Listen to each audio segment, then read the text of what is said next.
Test, test 1, 2, test.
Excellent.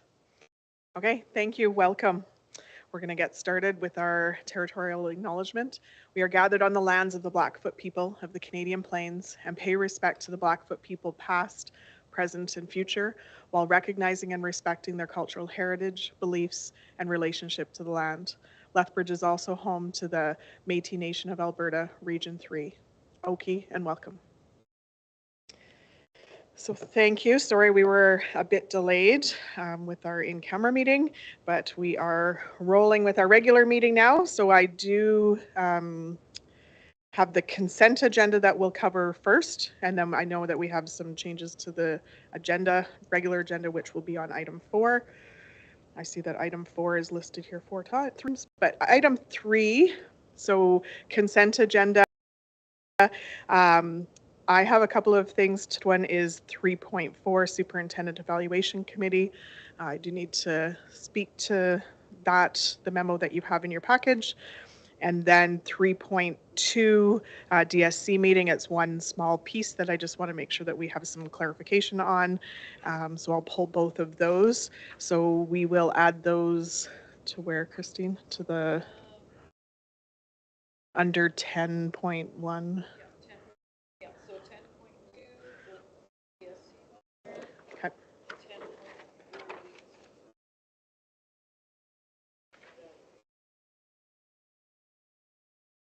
Yep.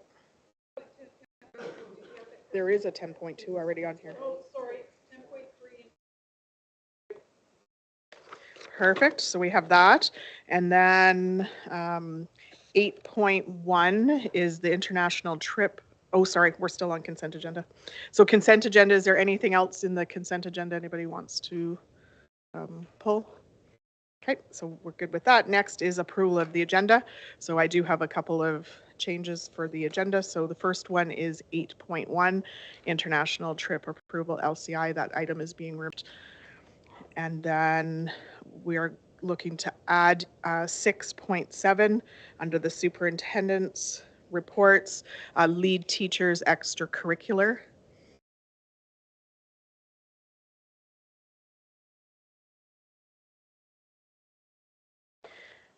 And then looking for any other errors or omissions, additions. Seeing none, can I have an approval of the agenda as amended? Christine, and I just need to see Craig on for when I go to the vote. There we go. And those in, oh, did you have something to add, Craig? No, you're good. Okay, those in favor? And that's carried. Thank you. So now approval of the minutes. So the minutes are from our regular meeting of October 24th. So are there any errors or omissions? Seeing none, can I have an approval of those? Andrea, and those in favor? I just need to see Craig, sorry. And he's in favor as well. Thank you, that's carried. And then we're going to go right on to 5.1, the Associate Superintendent Report, Business and Operations. Hi, thank you very much. Okay, so talking about on the facility services side, you can see we have a picture there of the status of our K-5 school in Gary Station. That was taken November 10th. When we had the second stairwell going up. That second stairwell is almost complete, and they have actually started on some of the areas of the gym and another piece of the foundation walls. We have Mike Harris from Lethbridge Headshots is taking pictures every 2 weeks for us of the school, so we can see the progress and post the progress and watch it along. And then at the end of the project, we'll get a really nice beautiful picture of the aerial when it's all complete. So at a very, very reasonable price. So it was he lives in Gary Station, so he was quite happy to do that for us. So exciting about that. Of course, our school naming process has begun. And so people have till February 15th to get their ideas in. The form is on the website under the community engagement section. And so we're looking for ideas to name that new school.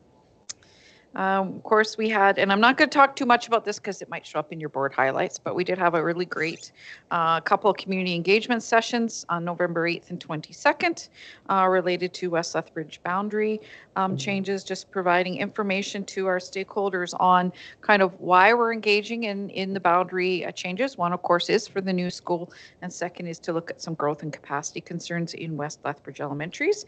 And we had some great conversation from people who were there. We do currently have a survey out. Whether you were at the engagement session or not, you can fill out that survey. It is on our webpage, and that survey closes on November 30th. So we're hoping to get lots of feedback from that to inform the work as we start to look at how we might reconfigure some of the boundaries in West Lethbridge for elementary schools. Finance. You're going to get a lot of finance this meeting. You're going to get a budget update and a year-end audited statement. So I'm not going to talk too much. But I'm very proud to announce that we were a recipient of ASBO International's 2023-2024 Meritorious Budget Award. Again, that is year 18 for Lethbridge School Division. So lots of thanks to Avis DeCalver and the finance team for all their work in order for us to get that. We also received a new announcement today of a change to how they're giving us growth funding, which will give us some additional funding over what we were anticipating. I think Avis might tell you a little more in the budget update, but we think it's around $600,000, so more than what we were anticipating. So that's certainly good news. And let's see, occupational health and safety, always a reminder. It is winter. Winter sneaks up, even though it doesn't look like it outside. Walk like a penguin, because we do have lots of freeze and thaws. And we did get a little surprise in October, and we just, sometimes we forget. And so it's just a reminder. And got pictures of trustees at the at ASBA FGM, but I'm not going to talk about that because I know you'll talk about that in your reports. Technology, held a really great tour for the trustees. And again, I'm not going to steal your thunder because I know you'll talk about it in your reports as a highlight. Our technology team is quite often sought after to come and talk at a variety of conferences or events or other school divisions. And so they were recently at the Ontario Association of School Business Officials Conference, their technology fall conference in Ontario, where our tech team plus John Kai and attended to talk about esports and what it takes to get an esports team up and going. So sharing our knowledge whenever we can. Transportation, just again, a reminder about cold weather, that we always have to watch for that. And Re3 Hero Contest, I'm so excited. So we held Be a Re3 Hero Contest since we've launched our new recycling initiative in Lethbridge School Division.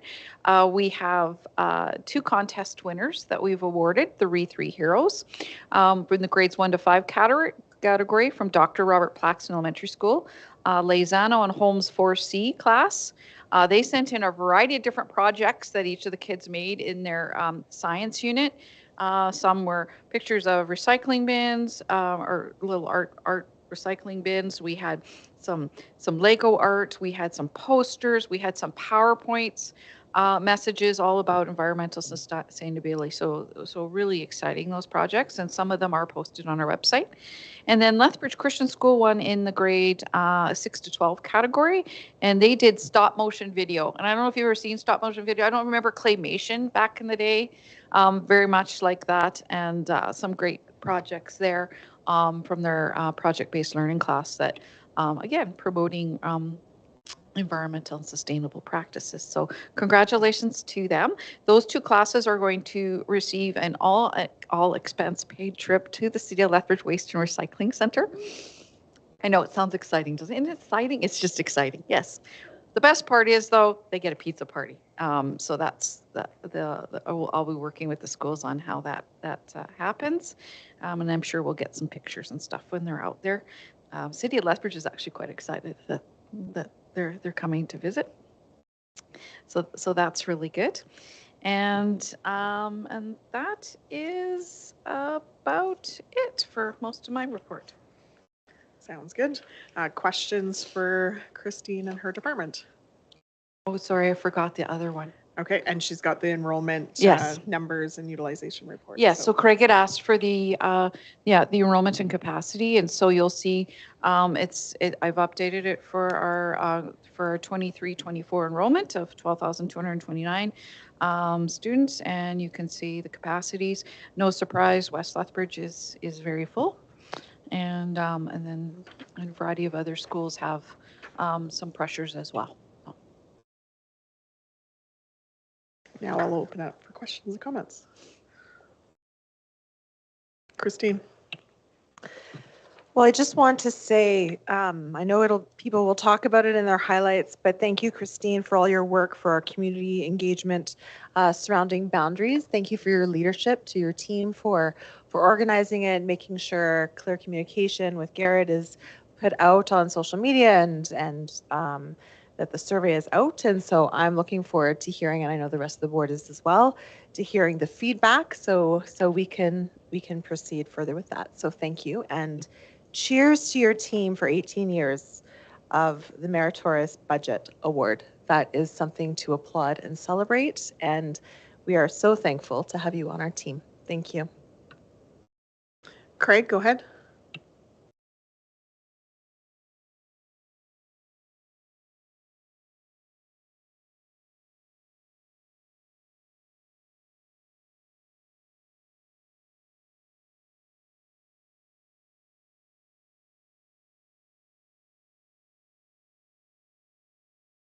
Welcome. Thank you. So I don't want to use up my division highlight time, so I'm going to say a couple of things in this part.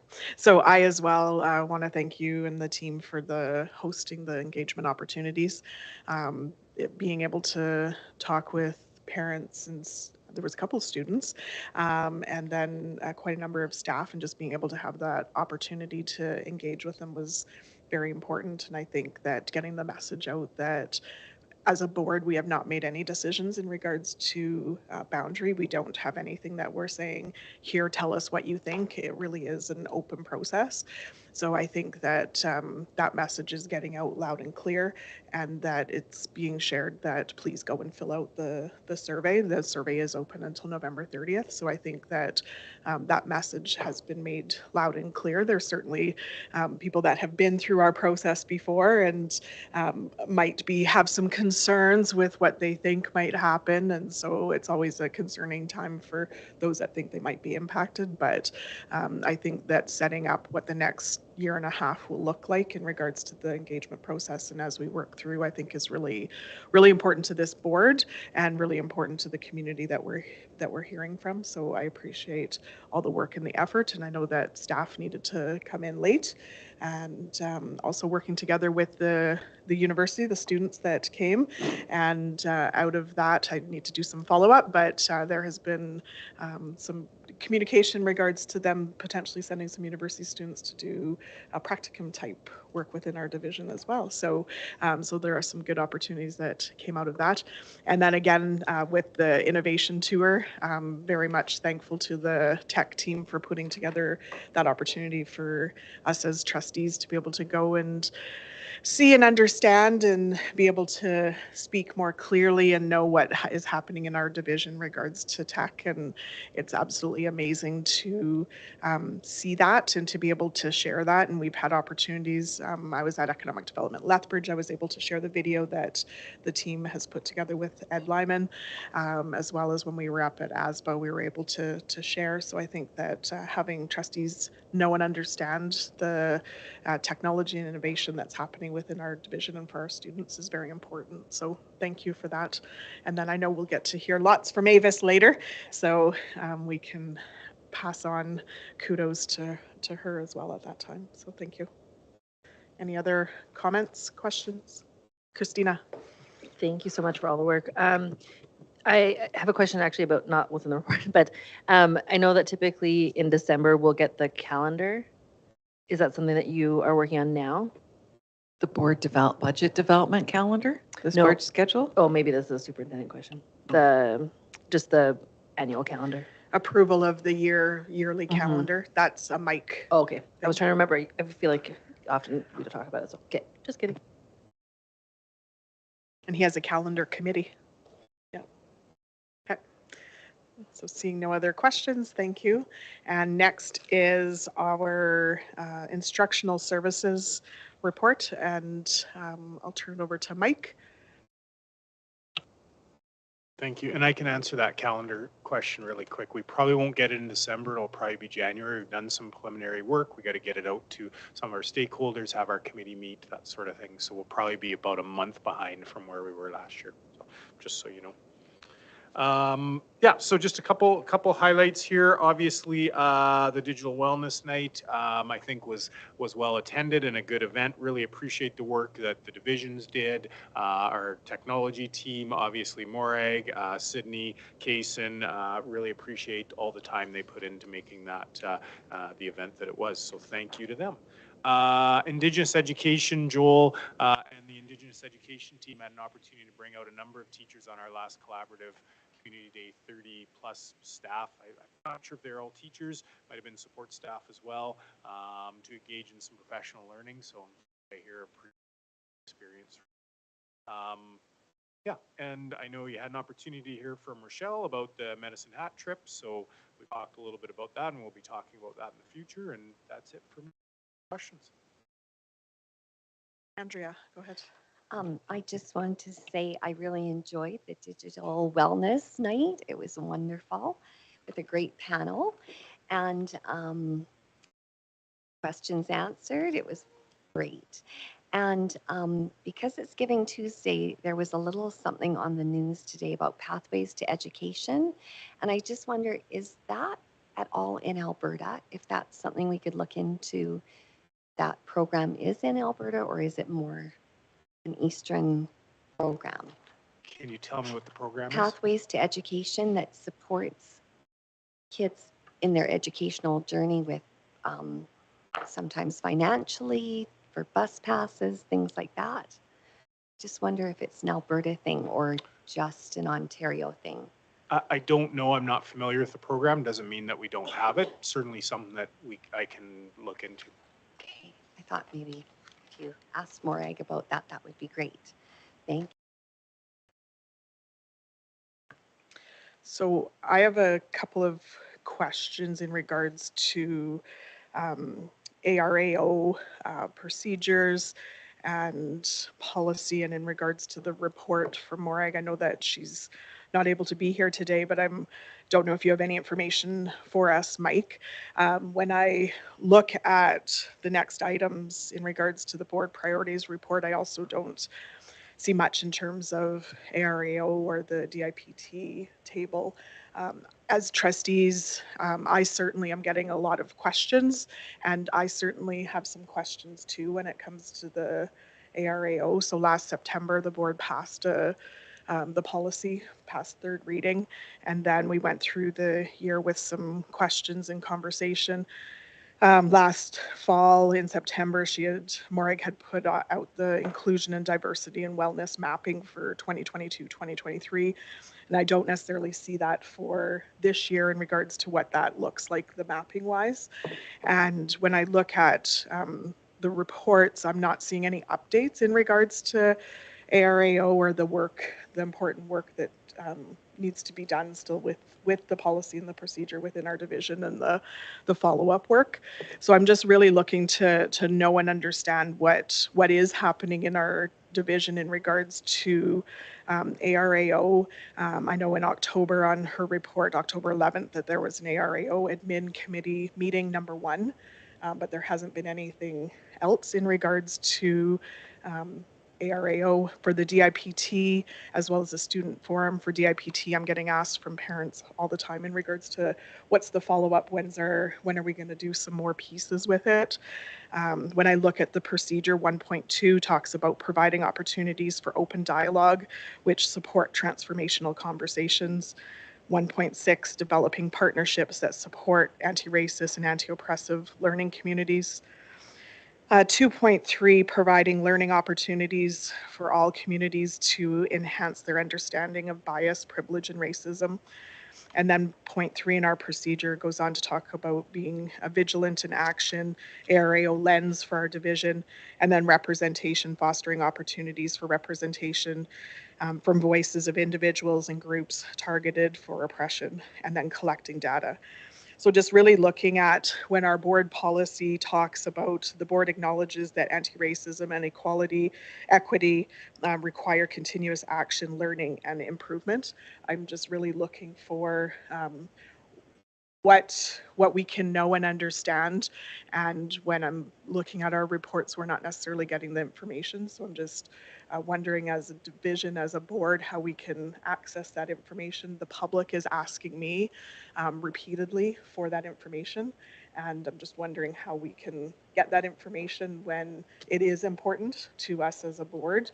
And I think that we need to be reflective of that in our board, in the reporting that we have out to our public. So I'm just looking for some updates of how we can get that information and how our public can be provided with the information as well.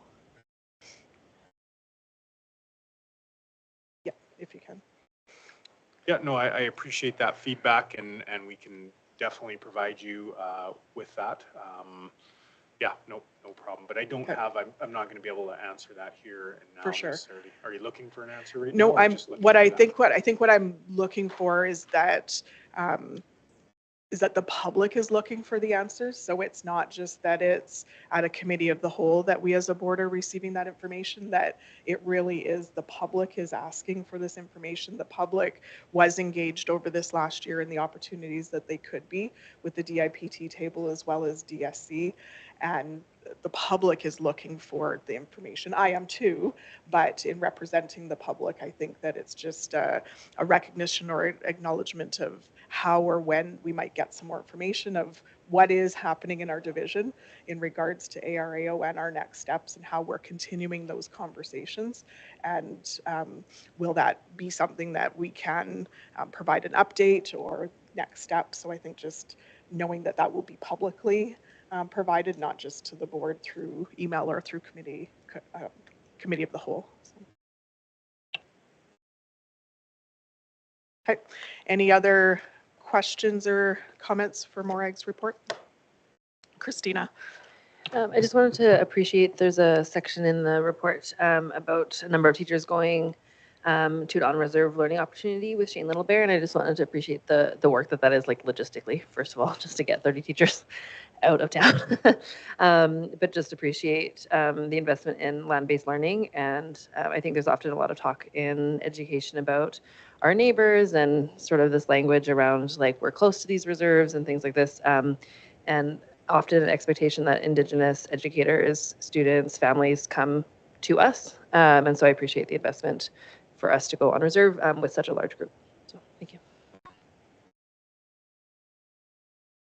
And I have one more question in regards to careers, and it's a comment and a question. So obviously the work that the division is doing with the off-campus coordinator and the opportunities is wonderful. I've heard out in the community from the business community that welcomed our Kids for Trades for You evening last week. It was absolutely phenomenal to have so many businesses welcome our students, and the organization of that is fabulous. What I'm just curious, so that's awesome. And then I know that Careers Next Generation, we're hearing lots from the province in regards to Careers Next Generation. I know that they're working together with our division. So I'm wondering if we could, at our next meeting, have an update on the work that we're doing with Careers Next Generation as well. So anything for our kids in regards to careers has been fabulous. So I think just continuing and ensuring that we have the best for our students. So thank you. And seeing no other questions or comments, we'll move on to Associate Superintendent Report, Human Resources. Go ahead, Robbie.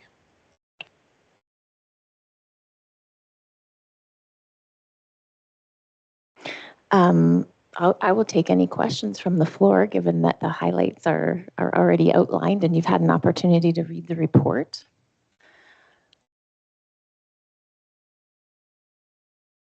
Any questions or comments? Christina.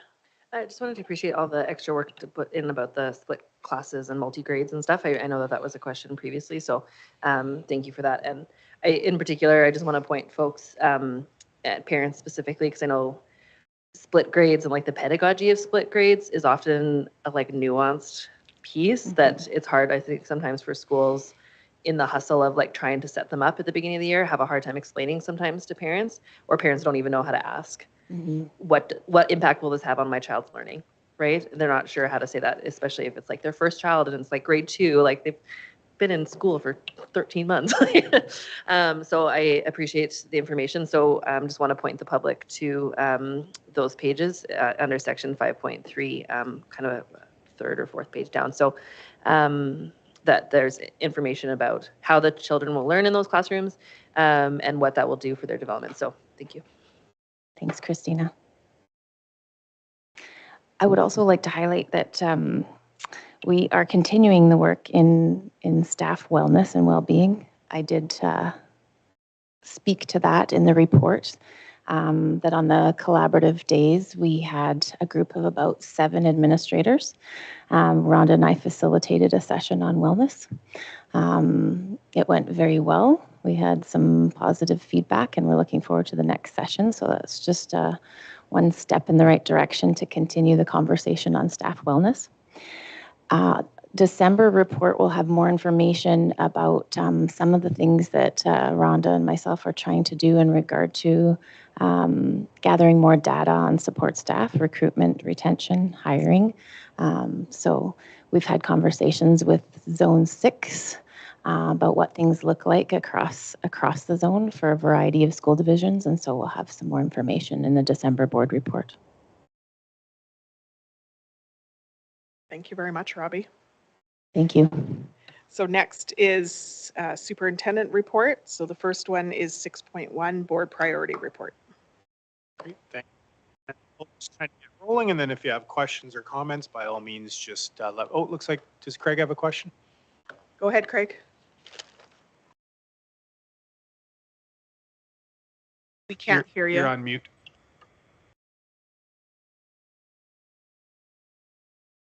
We still can't hear you. Keep talking, but is there? I don't. Yeah, we can hear you now. Okay, go ahead, Craig.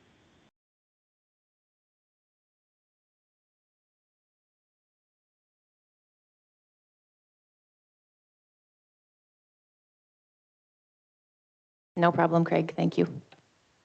Thank you. Great, so we'll hit some of the highlights. My first one was going to be to talk about the engagement sessions on the boundaries, but you all covered that extensively. So I'll just say ditto and thank you. Collaborative communities were on November 13th. And a really good opportunity for our teachers to get together and connect, but also our support staff get opportunities to do professional learning as well. I had an opportunity to go speak to Learning Common facilitators that were doing professional learning, not just from within the division, but outside of our division. So that was wonderful. We had some folks from UofL join us for a collaborative. As you know, our lead teachers in numeracy and literacy continue to do residencies. Okay. And really good opportunity to get into classrooms, work very closely with teachers, so we appreciate that work.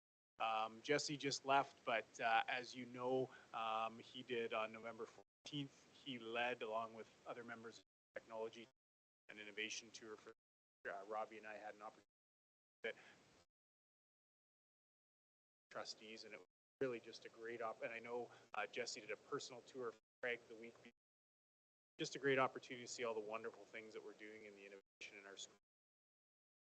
As Robbie mentioned, holding a staff wellness, so we that, and then Carmen and Sajin continue to work with EAL students who are vision, who require intakes. That process can be tricky. It can take a bit of time, but we certainly appreciate the work up front. And then also just want to hit a highlight. Last Friday we had our beginning teachers in. I know Paul was there helping out with that. Thank you, Paul. So yeah, really great opportunity. That's it for me for board. If there's questions. Andrea, go ahead. I really enjoyed the tech tour. And my question is, if a school wants to get into esports, how do they acquire that equipment? Do they have to budget for it year after year, or is there some help that we give them? Yeah, yes and no. So yeah, they would work with the technology team. Some of the schools already get an allotment for some CTS machines, which are very similar to the machines they use for esports. And so there'd be a little bit of supplement by the school, but the school would, from their school-based budgets, would supplement anything that might have been over and above what they would normally get under a technology allocation. I just think there's so much interest out there now that catching on so well. And it was very, it was very helpful at the community conversation to have gone on that tour and be able to answer questions about it. So I really appreciate the time that was given to that. Thank you. Christina. I have a couple of pieces. I just wanted to, so many of these components here listed are about all the work about incorporating the new curriculum pieces. So I just wanted to shout out that work in particular, and to the teachers, changing all of their, not changing their practice, because we know that they've had excellent educational practice, but really trying to incorporate the new curriculum on all these different levels, or preparing for new curriculum coming, things like this. So just noticing how many of those updates are there. One piece I wanted to note, just from community perspective, just so that we're aware in the public universe, on a board level, that Immigration, Refugee, Citizenship Canada, which funds a lot of the settlement work that happens not just in schools, but not that we receive funding, but that supports the work in schools, but settlement work across the country, has just opened up their funding agreement, I guess. The call for proposals has just opened. And so the landscape of immigration could change by 2025. So just so we're all aware that sector is working on that right now. So that could potentially impact education. So just from a governance perspective, to be aware. And then I just also wanted to point out the other thing that really stands out for me in this report this month is just like the in-depth partnerships, and how collaborative all the sectors are in our division, with Alberta Health Services, CFS, police, with different technology providers, with all sorts of things. And I just want to applaud and appreciate and encourage that continued work from all of your I think that I'm always a big advocate for partnerships, and it's heavy on my heart this week about how so many kids still fall through the cracks, and how just like children and students need all of us. And so I appreciate that this division doesn't try to hold everything, because it's not for an education system to hold everything that a student needs, that a young person needs. It really is a collaborative community effort that requires every single person in this community to hold up young people. So I appreciate that you guys have open doors to that, and that you invest a lot of your time into those partnerships that are so essential for the well-being of young people, which allows them to learn. So thank you.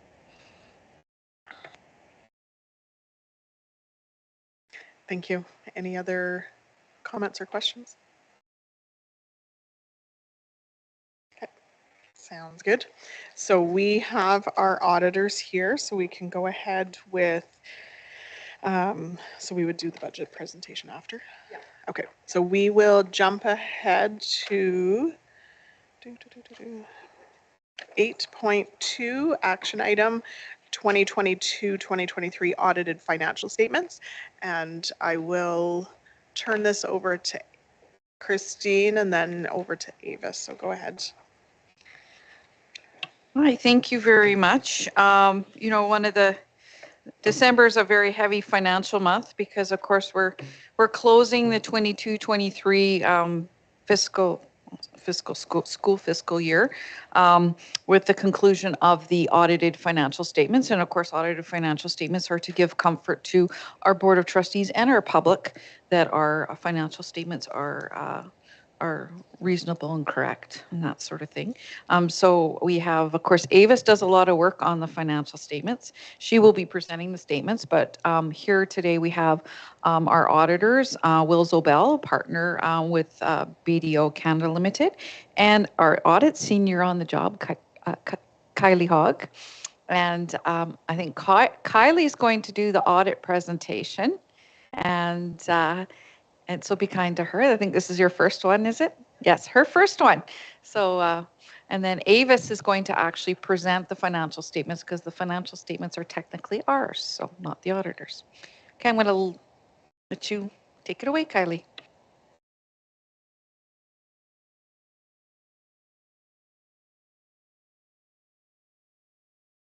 Okay, can you everyone hear me? Perfect. So we have a 2-page independent auditor's report, which just goes over the responsibilities of management. Within that, our opinion is the following. So the accompanying financial statements presented fairly in all material respects the financial position of the division as of August 31st, 2023, and its results of operations, change in net financial assets, cash flows, and statements of remeasurement gains and losses for the year, then ended in accordance with Canadian public sector accounting standards, which essentially means it's a very clean audit. So I will now pass it on to Avis to go through the numbers.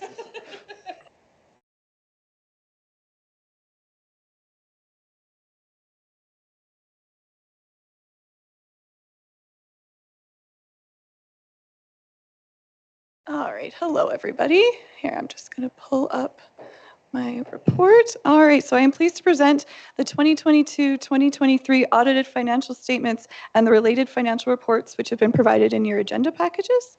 So the following provides a high-level review of the financial statements and provides details of the management discussion and analysis, as well as the financial health indicators report. So during this presentation, we're going to review the following areas: student enrollment, the division's financial position, accumulated surplus and reserves, statement of operations, financial health, and an additional data that's available in understanding the 2022-2023 finances.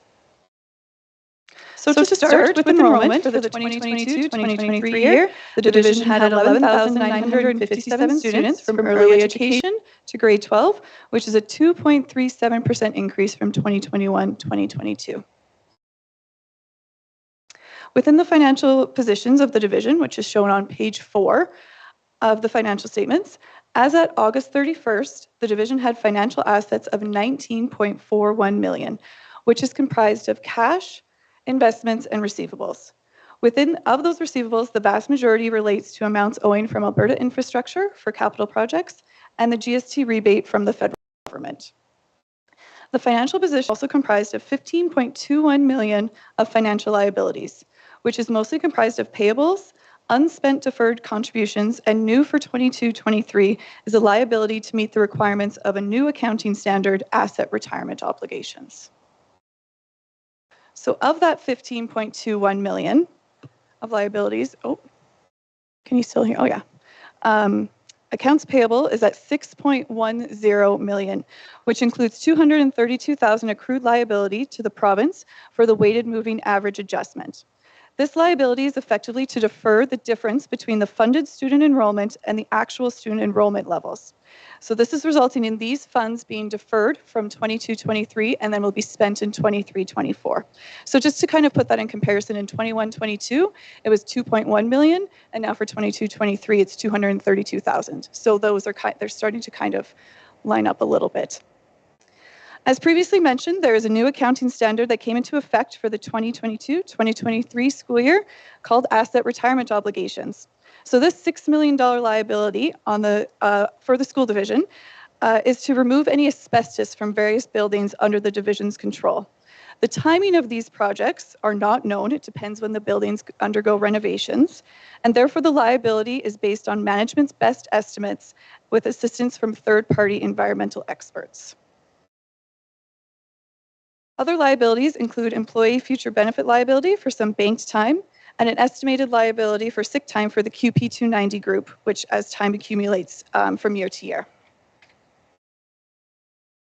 The financial liabilities also include unspent deferred contributions of 2.73 million, which is outlined on Schedule 2 of the financial statements. And these deferred contributions include about 9,000 of operating funding from Government of Alberta for other programs that are non-Alberta Ed, which is from Alberta Health Services for the Mental Health Capacity Building Program. There's $2 million of deferred provincial operating funding, which is our IMR and our CMR, which is for our infrastructure maintenance and renewal and our capital maintenance and renewal funding, and about 719,000 in Alberta Ed restricted grants. So this is school nutrition, new curriculum, professional learning, digital wellness, and support for Ukrainian students, which will be spent in 23-24. Lastly, there's about 4,000 of unspent deferred capital, which will be put towards the new playground at the new Westside Elementary School. So therefore, if you take our financial assets and subtract all the financial liabilities, you result in a $4.19 million net financial assets. Then we also have our non-financial assets of $161.98 million, which mostly consists of capital assets. The total capital assets are $160.55 million, which includes $151.14 million of supported assets from the province, which you'll see on our spent deferred capital contributions, so on the Schedule 2. And then the remaining is the board-funded or unsupported assets. Oops. Oh, no, take it easy. Don't look at make me. Ruining all the surprises, guys. There we go. All right, so there was 7.01 million of new capital asset additions this year. 5.61 was within buildings and work in process, and 1.44 was in equipment and technology purchases. So therefore, the accumulated surplus results in 15.04 million at the end of August 31st, 2023. So then we take that accumulated surplus, which you'll find on note 10 of the financial statements, and that's comprised of 471,000 of unrestricted reserves and 6.14 million in operating reserves, for a total of 6.61 million. A portion of these reserves have been allocated to be used for the 23-24 school year. There are plans for the 1.66 million of reserve spending, which includes just over $1 million in school-based reserves, 311,000 within inclusive learning for staffing, about 249,000 within early learning for staffing, and 56,000 within Indigenous education for staffing. Over the last 2 years, planning has been done to maintain programming due to funding challenges and to ensure the division reserve balance met Alberta Education's cap at the end of August 31st, 2023. The Alberta Education cap was 3.15, and Lethbridge School Division reserve balance now is at 2.7% as of August 31st, 2023. In addition to the accumulated surplus from operations, there is a board-funded investment in capital. Capital reserves and endowments are also included in the 15.04 million. Details of this can be found within pages 9 and 10 of your financial statements. Next, the statement of operations, or otherwise known as the income statement, is made up of revenues and expenses in the division, as shown on page 5 and page 13 of the financial statements. There was 132.58 million of revenue for the division. 96% is received from the Government of Alberta. This is 98.1% of the operating budget. New one-time funding from Alberta Education announced throughout the year was not necessarily included in the operating budget, as well as increased interest revenue and other sales. Our international revenue surpassed our budget for 22-23. And these were offset by lower than budgeted school-generated fund activities.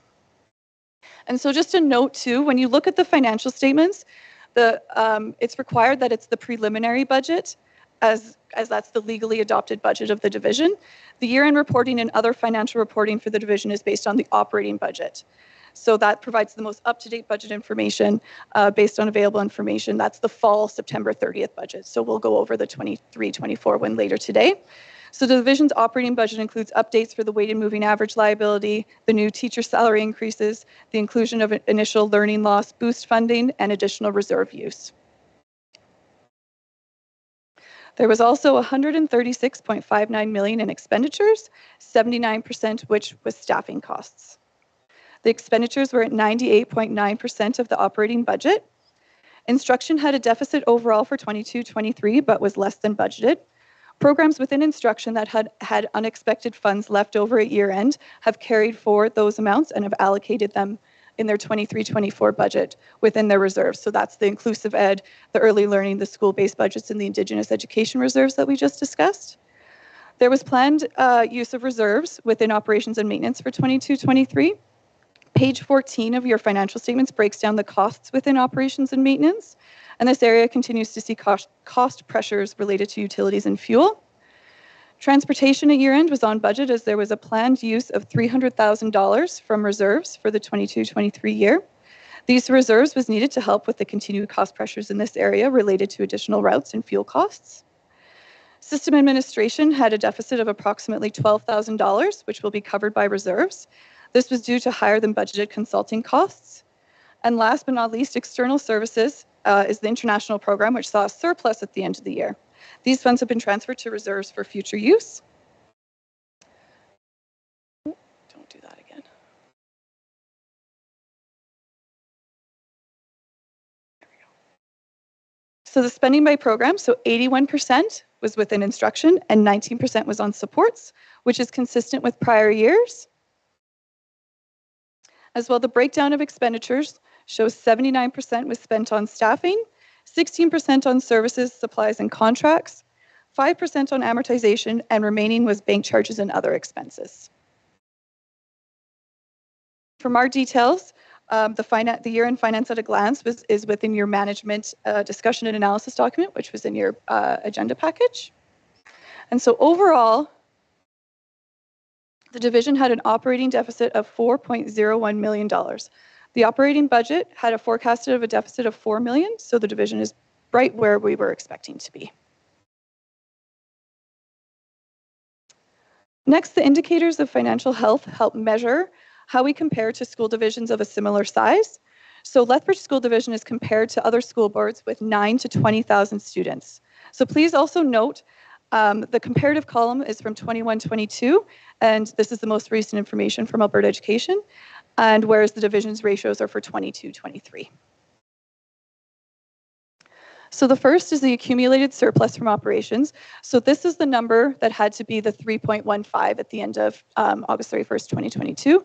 So we're expecting that the 5.22 to be lower for 22-23.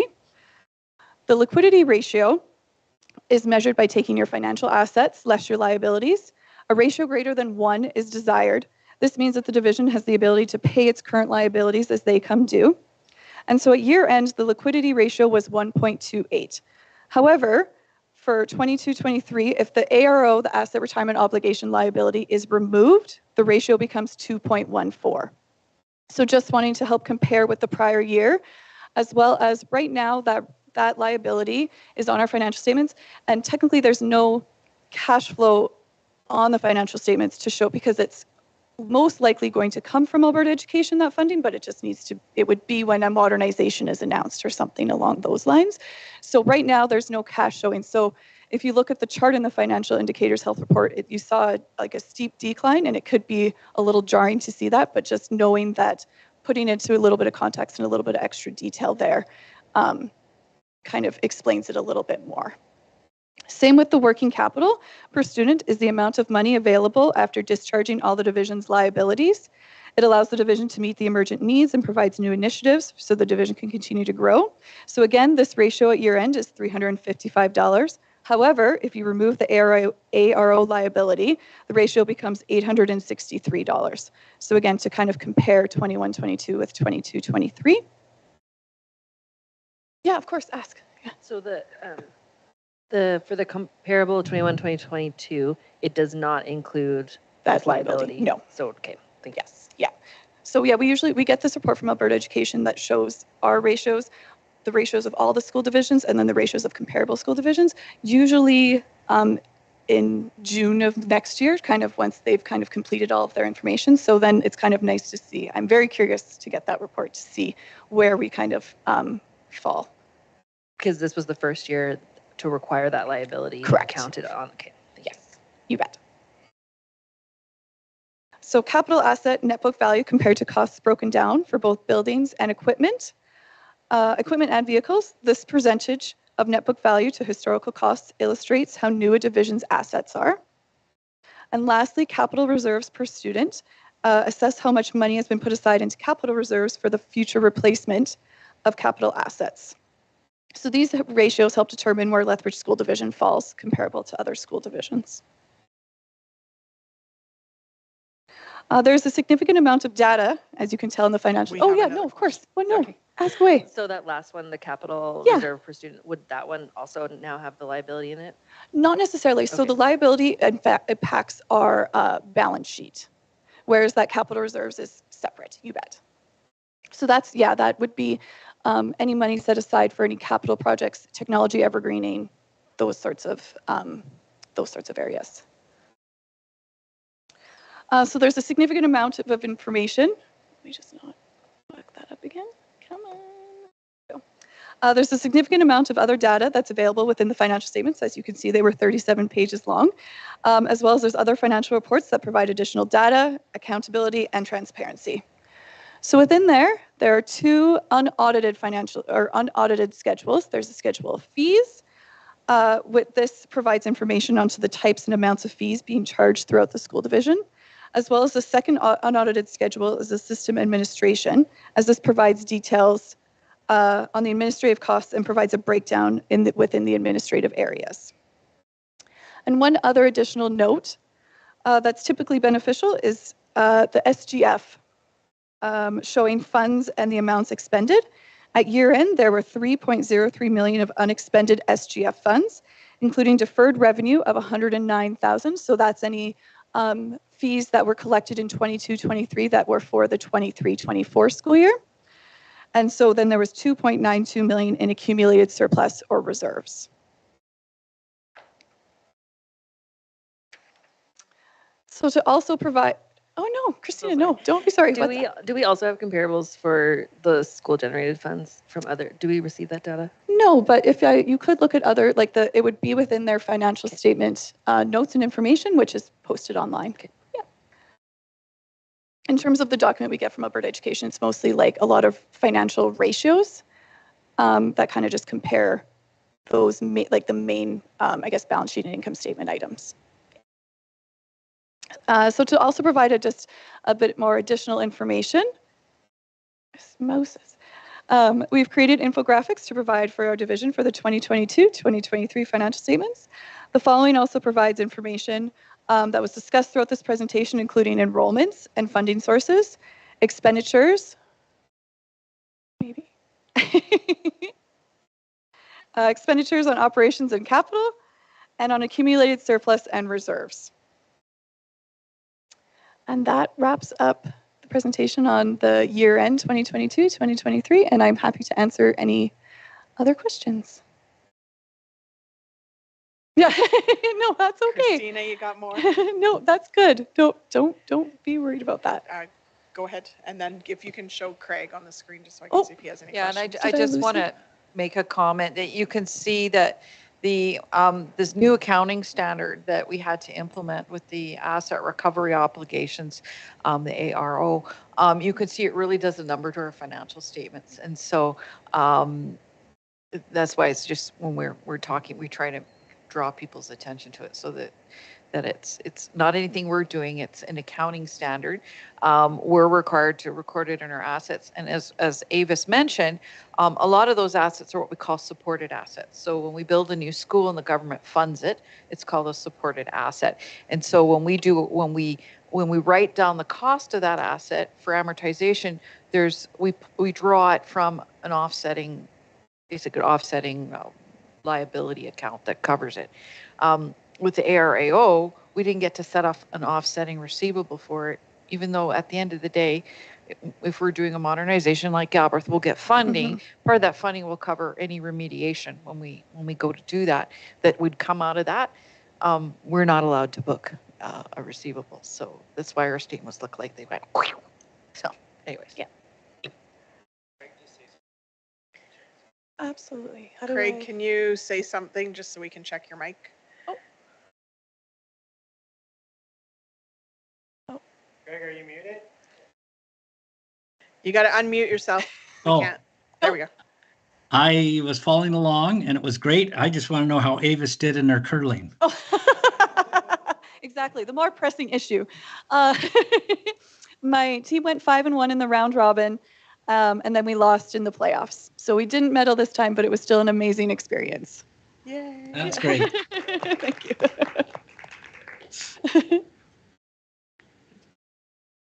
It's working. Okay. We just needed to make sure we could hear you, Perfect. Craig. Yeah, absolutely. Sorry. And I Go can ahead. keep in. Christina has. I lied. I do have more No, questions. yeah, by all means. And this one might be more for Christine, actually. For the capital asset net book value, we're higher than other school divisions. Question one, is it statistically significant? Like, is it enough to be noticeable? So like last year we were 65% versus the 59%. And then does that impact our ability to apply for, like when we are requesting capital improvements, are they like, your buildings are fancy? No. Yeah, I get what you mean. Yeah. Avis wants to answer. Sure. Yeah. So what that it just kind of it illustrates how new our assets are. So we have newer schools compared to maybe other divisions that don't have that haven't maybe built a school in a number of years. So and then the net book value, because then once the school is complete, then we'll amortize it over 40 years, and so that's where our net book value number comes from. So it is just comparing, like, we do have newer schools, I guess, comparable to other school divisions. I guess, if you wanted to add anything, Christine. Yeah, for the building, yeah. And will that impact us getting new schools and modernizations? No, because they don't look at our financial ratios. They look at our enrollment, they look at our facility condition, that sort of thing. And we make the biggest, strongest case we can for getting all that money from Alberta Education for capital. As far as equipment, this board has invested in making sure we're putting money aside for evergreening our technology. That has certainly helped us keep things up to date and where we need to be. We're always making sure that we have money to replace our vehicles when necessary. And we run our vehicles probably, we run them as far as we can, many cases, but make sure we have the money to replace when we need to replace. And so, that's just the way it is. Thank you. Any other questions? Tyler? No question, more just a comment. Yeah. More comment for the board. I'm a little uncomfortable with us having a surplus, an unrestricted surplus at 2.7%. I would like to see us get that back to 3%, just for any things that come up and pressing issues, concerns that the division, the board may have. Now, I realize that's tough in the era of the weighted moving average, and it's kind of killing us every year, and that's why we're running these deficits. So, but I just wanted to make that point, and I did hear Christine Lee say something about $600,000 getting dropped in. So I'm hoping we don't spend that for the sake of spending when our budget is already we're running negative budgets as we're going forward here, and how things are going out with the weighted moving average. So that's all. I just think, and I know Christine will tell you later, but I'm sure our budget next year is going to look, our unrestricted reserve is going to look worse than it does now even. So we're hoping some things fall out throughout the course of the year, and that actually improves a little bit. Christine? Yeah, I was just going to say, wait to the budget update because it's not moving in the direction you would like to see it. Okay. Other questions or comments? Seeing none, thank you for you and your team for the work that you've done, and we do need to approve the audited financial statements. I'm just looking for a trustee to make that motion. Christina? I move that we approve the audited financial statements for 2022-2023 fiscal year as presented. Thank you. Any further comments or questions? And if Craig, you can turn on your screen, please. Perfect. Any other questions or comments? And those in favor? And that's carried. Thank you. And thank you for coming. And then we just need a few signatures just on 2 sets of the financial statements, if that's okay. You bet.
Oh, no, I'm on the Galt Board of Directors, and we're hosting a community event tonight. So we're doing like an artifact or fiction. Yes, yeah, that.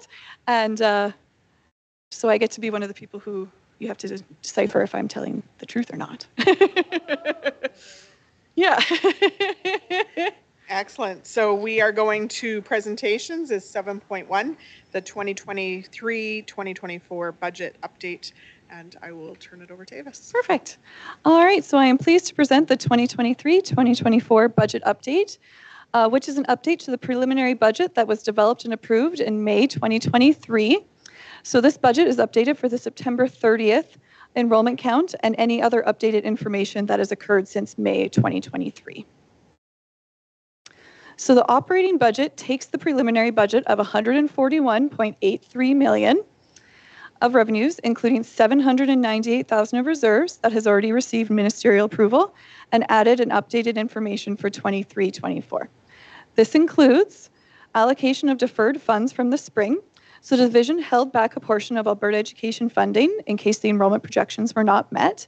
However, they were met, and now this $378,000 has been used for staffing to address any hotspots throughout the division. There's also approximately $170,000 that will be received in addition from Alberta Education due to enrollment being 2% higher than anticipated from the initial submission. This funding will be used for staffing to address any hotspots throughout the division. And it was also announced today that Alberta Education will be increasing this funding for enrollment growth. So calculations estimate that the division will receive approximately additional $600,000. So that's welcomed news for sure. The Learning Disruption Grant, known throughout the division as BOOST, has been received again for the 23-24 school year. However, that amount has decreased from prior years. So for comparatives, in 21-22, $652,000 was received. In 22-23, $374,000 was received, and the amount that's to be that we have received for 23-24 is $158,038. This will be used to support staffing from January to June to complete assessments for students in grades 1 to 5.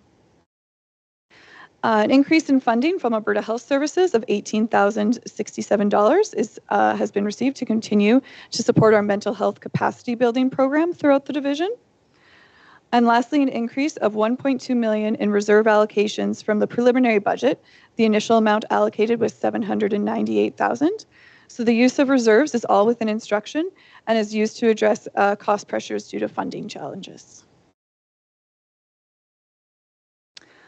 So when we combined the $141.83 million in the preliminary budget and the increase of $1.97 million of updated funding, that results in $143.80 million for the operating budget for 23-24.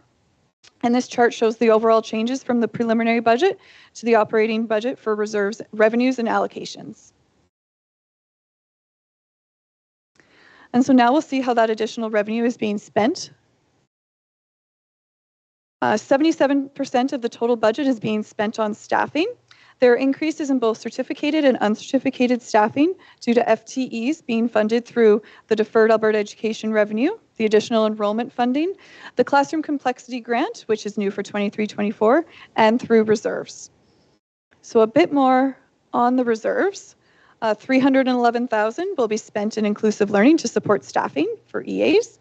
$56,000 will be spent in Indigenous education to support staffing. Early Learning has allocated $249,000, which will be used to support staffing for EAs. And finally, school-based reserves of just over $1 million, which will be used for staffing, supplies, and equipment. And if you can't get enough of budget, please review the executive summary that was in your agenda package, and it'll also be posted on the website soon.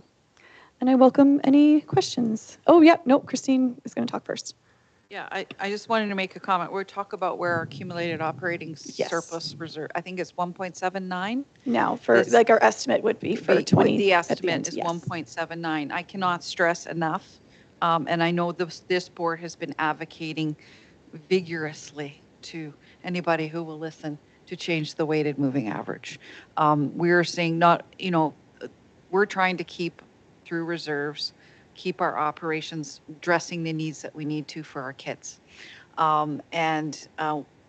the weighted moving average does not help us. And so we're at the point after this year, we will not be able to maintain the service levels we would like to without a change in our funding. So I'm just appreciate the advocacy you're doing, and it's really, really important because we're hitting a wall, and I'm not looking forward to budgeting next year because it's going to be it could be a very difficult budget. However, we always do great things with what we have, and I know we'll make good decisions.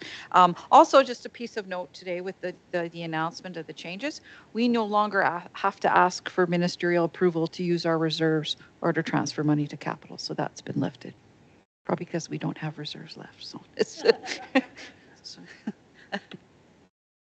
Tyler. Just a comment for one of you two, because we're public, to just explain how much money we'll call it that we're short compared to when we used to be funded September 30th for every student that we had versus the weighted moving average this year. Just so that publicly they know how much we're short based on how they used to do the calculation versus how they do it now. Yeah, I did a calculation, and it would be, at September 30th, we would have received $3 million additional. And you said we're only getting 600,000. Yes. Yes. And so we're still short.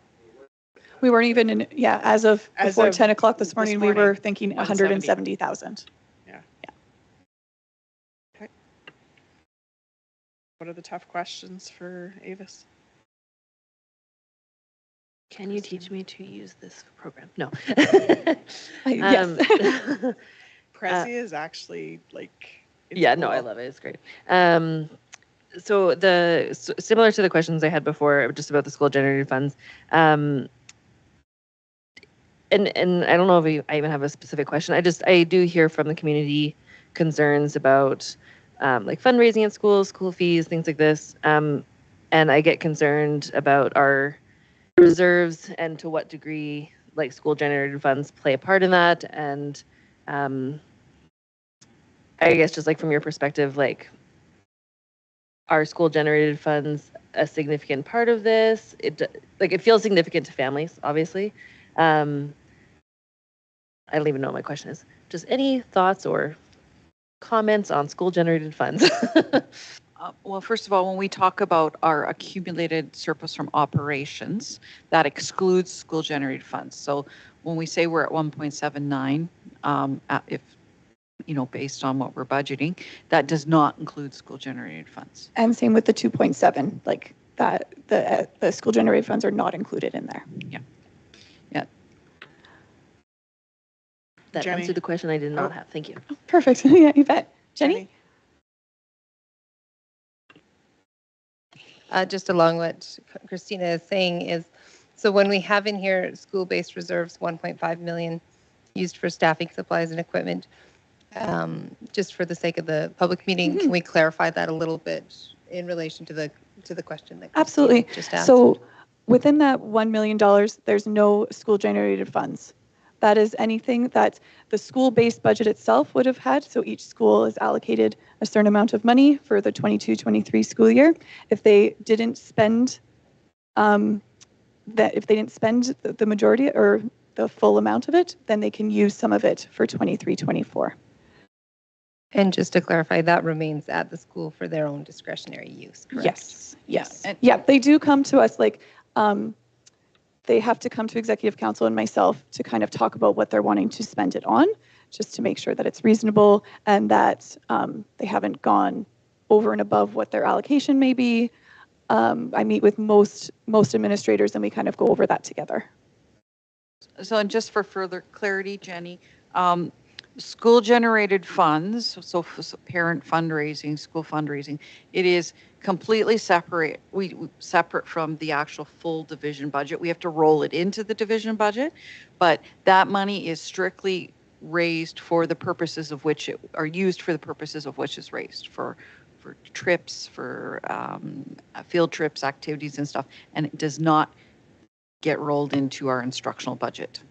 It's separate.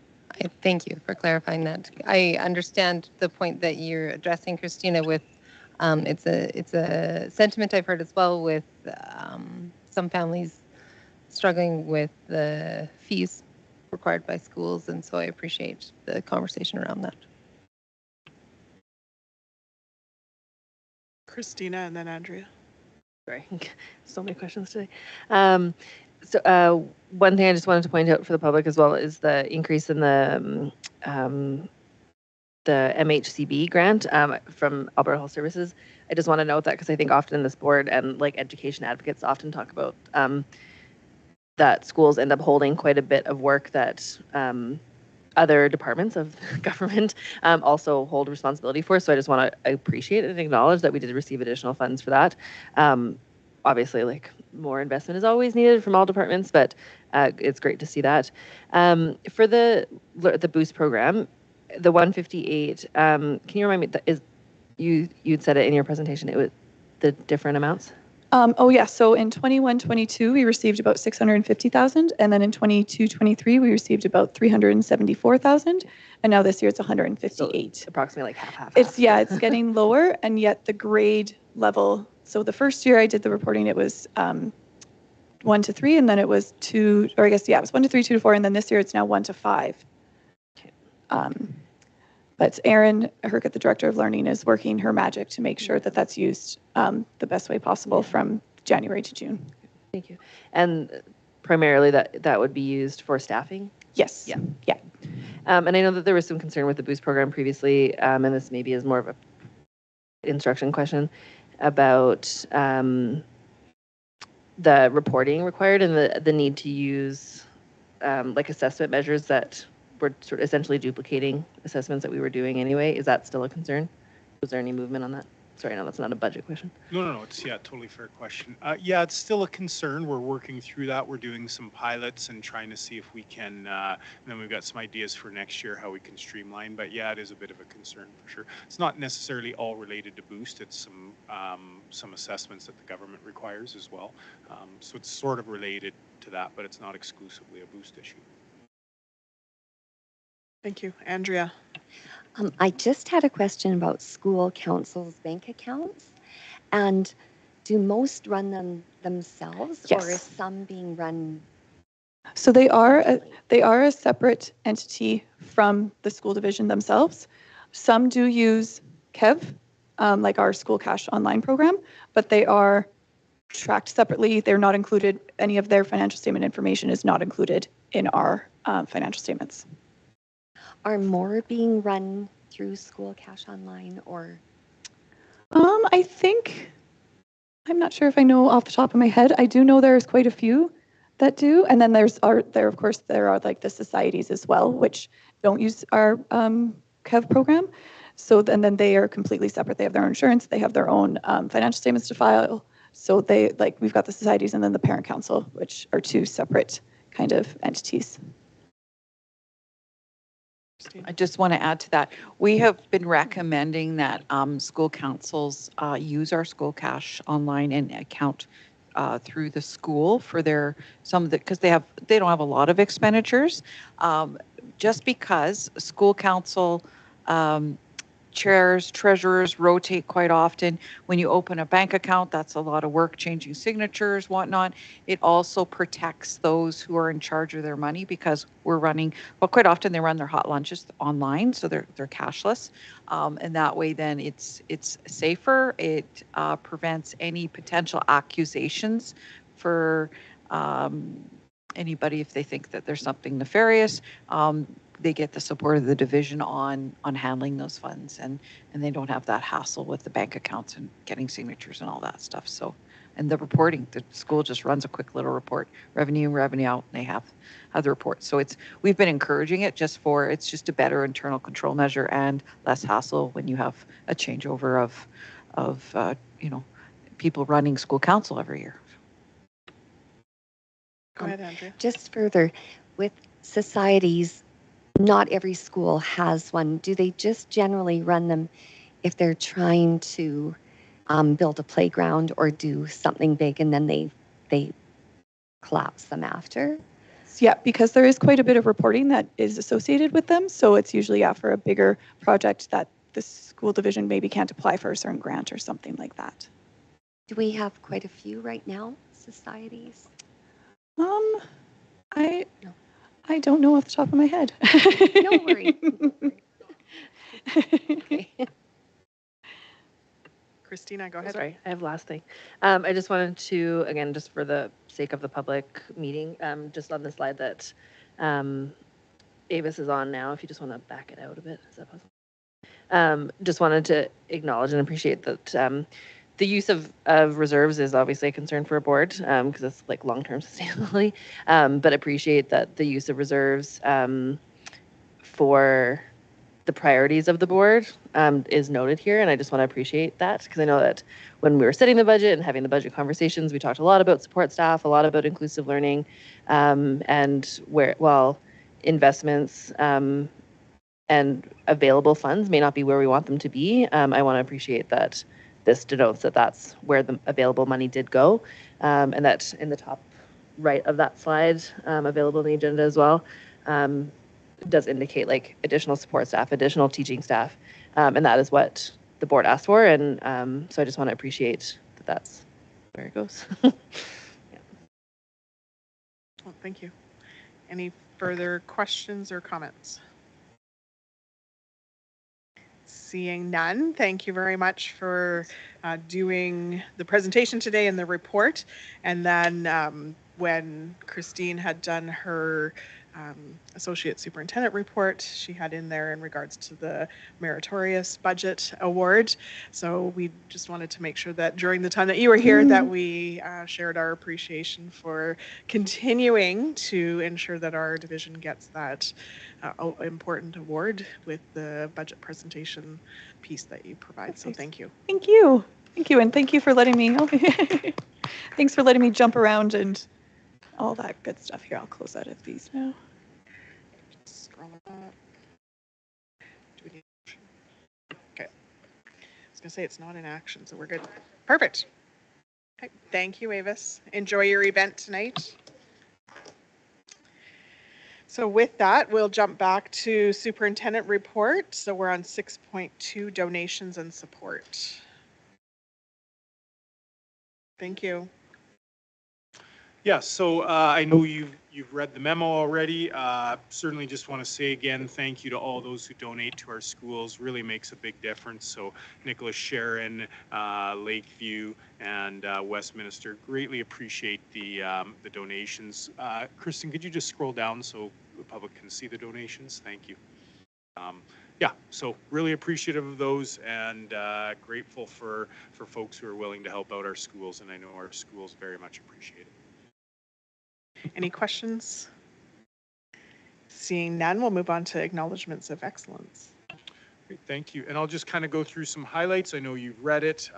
So just want to say with Lethbridge Christian School, one of the things that really jumps out in the highlights, and I think when you visit the school, you get to know the folks in the school, is really their commitment to community service. You see that very much in the highlights here, and certainly just again, being at the school, you get to know that pretty quickly. And then the other one is connection with community. Like they talk about their family literacy night, and I had an opportunity to be at, I think I've been to their literacy night and their numeracy night. I might be wrong on that. I'm trying to remember to last year. But just tremendous community turnout, tremendous connection with the community. So yeah, thank you for the work that they do. And then Dr. Robert Plaxton, again, I know you've read the report, so I won't go through it all, but certainly one of the things that stands out at Dr. Plaxton is their commitment to innovation, to look to new ways to do things. So whether it be project-based learning or this last paragraph where they're talking about the nutrition program and Master Chef creations and all those sorts of things. So certainly very innovative and definitely a school that's committed to finding new ways and different ways to do things. That's it for me on that, unless there's questions. Any questions for Mike? Seeing none, we'll move on to the board strategic planning. Yeah, and I don't know, this one's actually worded as though, and there could be conversation, but really, you know, we've got the dates set. Unless you have specifics on location, we've got some ideas about location. So we'll certainly look into that, and Kristen will get that taken care of. In terms of desired outcomes and processes for the strategic planning session, I think that's something we need to continue to have conversation about. I know we'd like to maybe do things a little bit differently, not dissimilar to what we've done. So looking at the town hall data, really making sure that we have time for the board to have good conversations about what their priorities are and what are the things that we think are most important that we need to plan for moving forward next year. So there'll be lots of other opportunities to give feedback before March 7th, but if there's anything you think we need to know right now, then we'd be happy to hear that.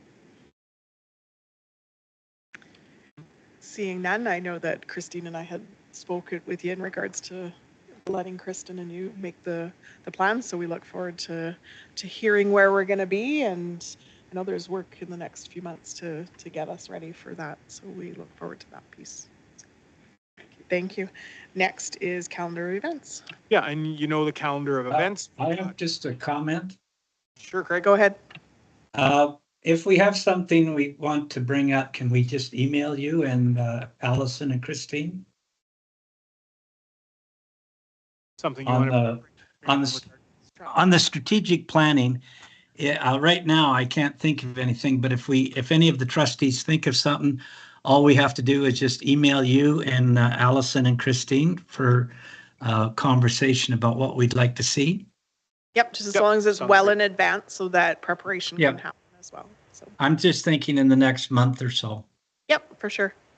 Okay. And next is calendar events. Yeah, and the calendar events is there. As you can see, number of meetings early next week with Division School Council, Committee of the Whole, Community Engagement, Policy Advisory, all happening, and then Facilities, Poverty Intervention, and then of course the board meeting, short turnaround to the next board meeting. So we'll definitely be spending some time together meeting on a variety of things. Christine? Just an update, the Boundary Alignment Committee is now on the 12th. We've moved it from the 7th to the 12th.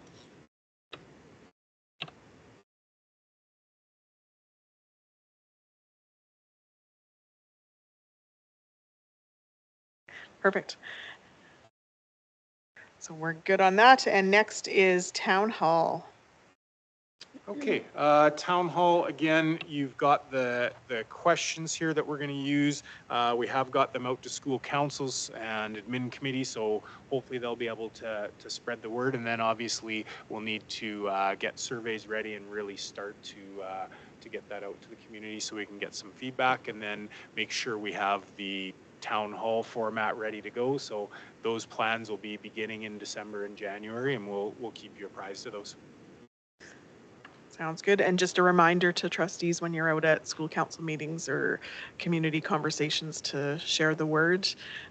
We would love to have parents and other stakeholders come, even community members we invite. So please share the word of our town hall.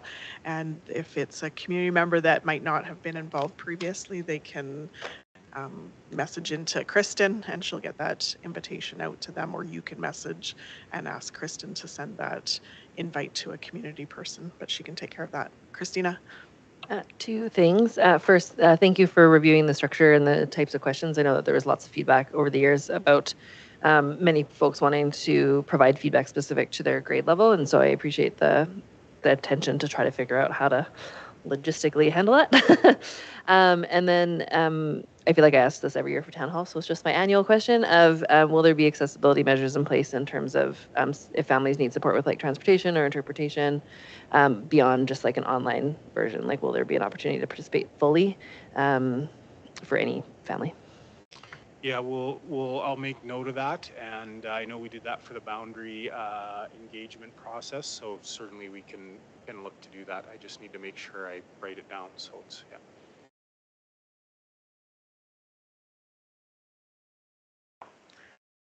Sounds good. Thank you. So our next item is the addition we had of 6.7 lead teachers extracurricular.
And so we did put out an expression of interest to our staff substitute. We had a number of people express their interest. There were sort of mini interviews done, and then we selected candidates. The position was intended to be sort of around a 1.0 position. It could have theoretically been one person doing it, but we also knew that our internal candidates would be teaching, doing other activities, and so we wanted to make sure that we were also flexible if we needed sort of a part-time thing. And so ultimately what we found was the panel that did the interviewing found is felt like they had candidates complemented each other, and so we ended up going with that. Has certainly created a bit of confusion, and I apologize. This is not 3 full-time people, but person who will, and we anticipate that it'll be from now until sort of end of February into March, theoretically, depending on time. And so what we did is we said, well, have one teacher that's going to 0.65 essentially from now until February into March, whenever. Then we've got another teacher 5 just into January, and then we have another teacher here that will work 0.5 January kind of. Those timelines may flex a little bit depending. We felt like there was a good opportunity for collaboration instead of, and ultimately because there wasn't just one that could do the time, we felt that compartmentalizing it a little. But that certainly created some confusion around 5 or 3 people. Is basically roughly 1.15 FTE divided amongst. And in terms of the scope of the work on that, and as full why we made up there, and then I'm Just wondering, Garrett, I'm understanding that people are not able to hear as soon as.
Is it being recorded?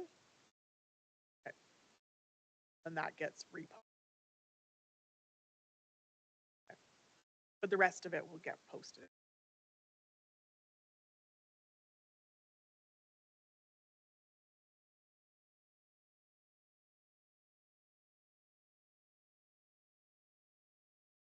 I think as long as it's being recorded, that's fine.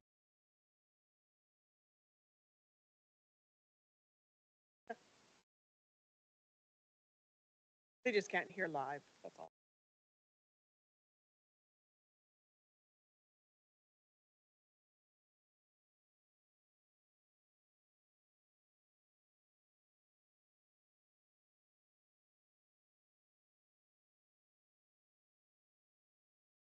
People can still access public forum live though, right?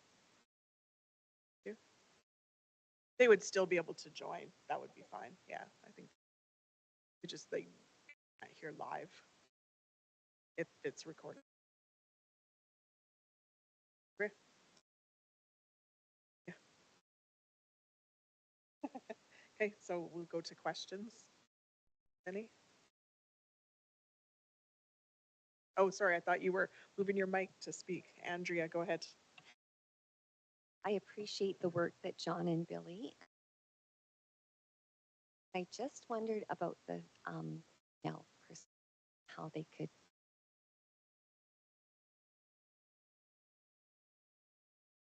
Thank you, Andrea.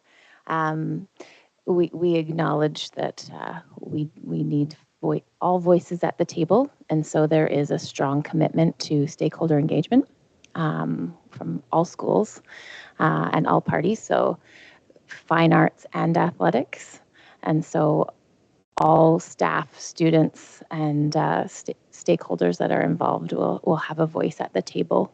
And our 3 lead teachers leading the work are aware and ready to engage. Thank you. Thank you.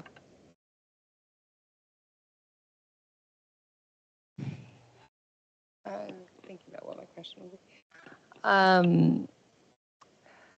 Are these new positions? Are these, for as far as funding goes, are these newly created positions? Correct. They are newly created positions, but they are temporary and they're part-time. So they are not planned to be permanent or go on. That's not the intention. The intention is for them to be just a short period of time, again, likely from now till February or March when we initially called out for the expression of interest. I believe we put end of February, but it is possible that might have to go into March.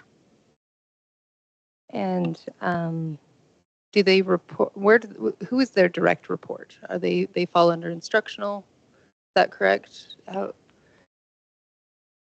Can you speak to with these being new positions and a new work, can you speak to the system supporting it?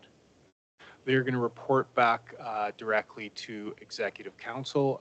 Robbie and I will do sort of the day-to-day work of reporting. They will continue to report to their principals as well in terms of their other areas, but in terms of this work, they will report to Robbie and I and to Executive Council.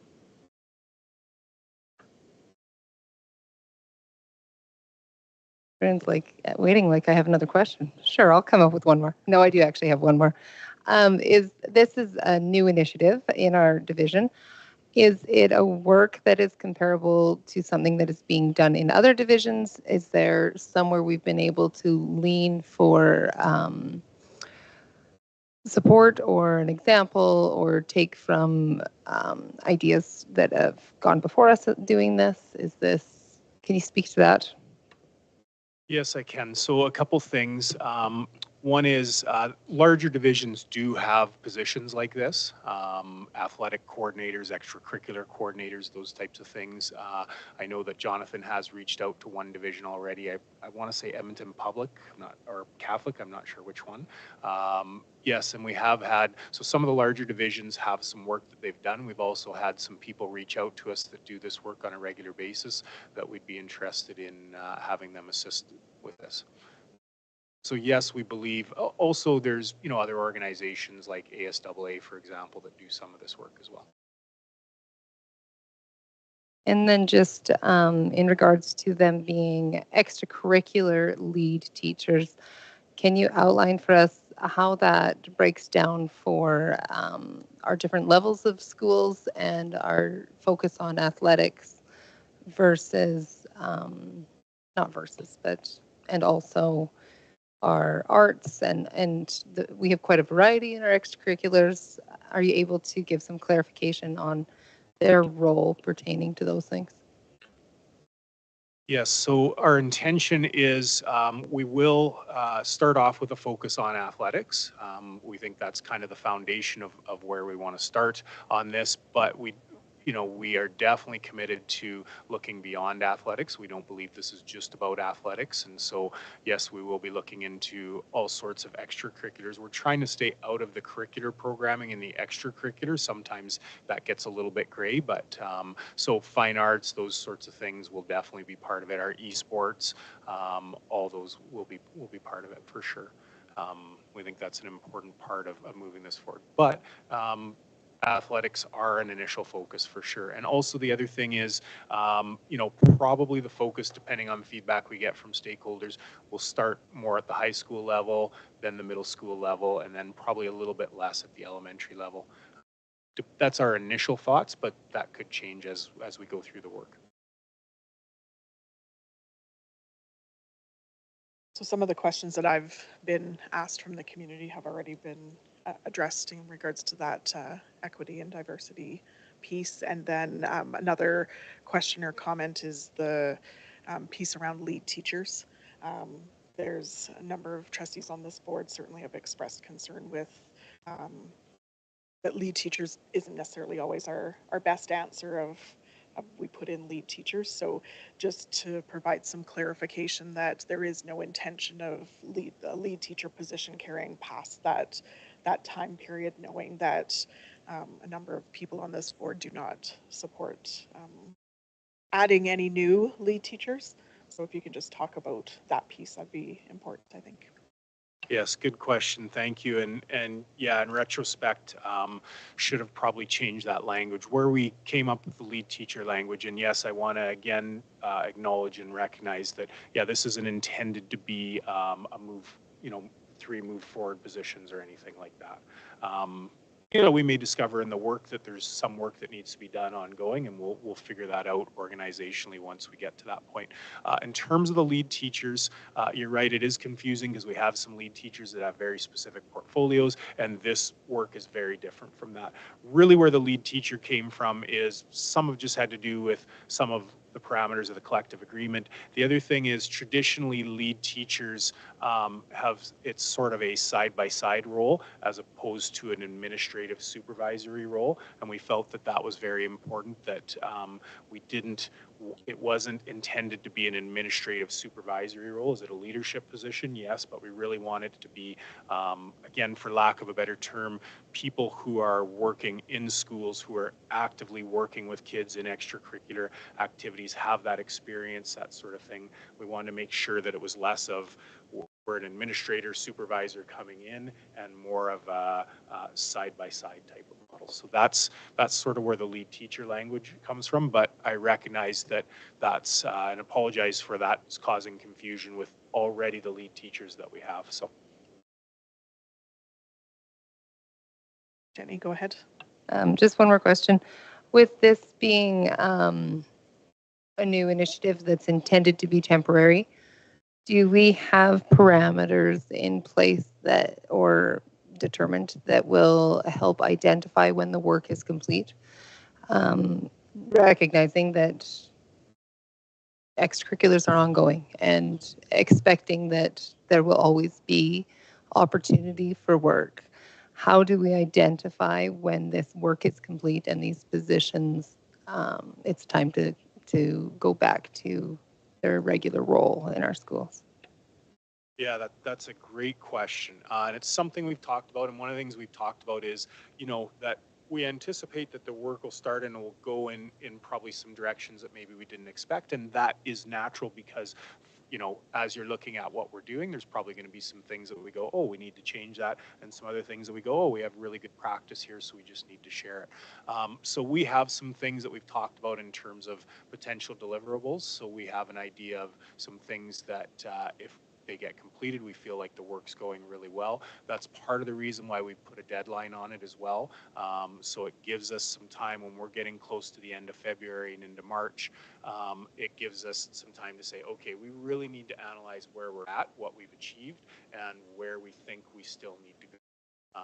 And then we can address that moving forward. And you're right, Jenny, because a big part of what we want to do is how do we provide, because right now, a lot of the stuff we do with extracurricular is really site-based, and that's good. But we think that one of the gaps, maybe they'll find different, but my guess is we're going to find that one of the gaps is we don't have the level of guidance that we need at a division level. So I think that'll be really key. If we can provide some of that guidance in the schools, it just helps the schools to be more effective in the work. Exactly right. The work will continue, extracurriculars will continue. We're always going to need to adapt, and I think if we can do a good job of providing schools with some supports and with some guidance, here's some things that we expect and here's some things that we you on, then the schools can really and do a good. I suspect in the analysis, again, I might be wrong. We might look at this 2 months down the road and I might be 100% wrong, but I guess that part of what we'll say is, yeah, we're probably missing some commonalities and some things that the division says, all going to do this, we're all going to do this, without being so prescriptive that everybody has to do the same.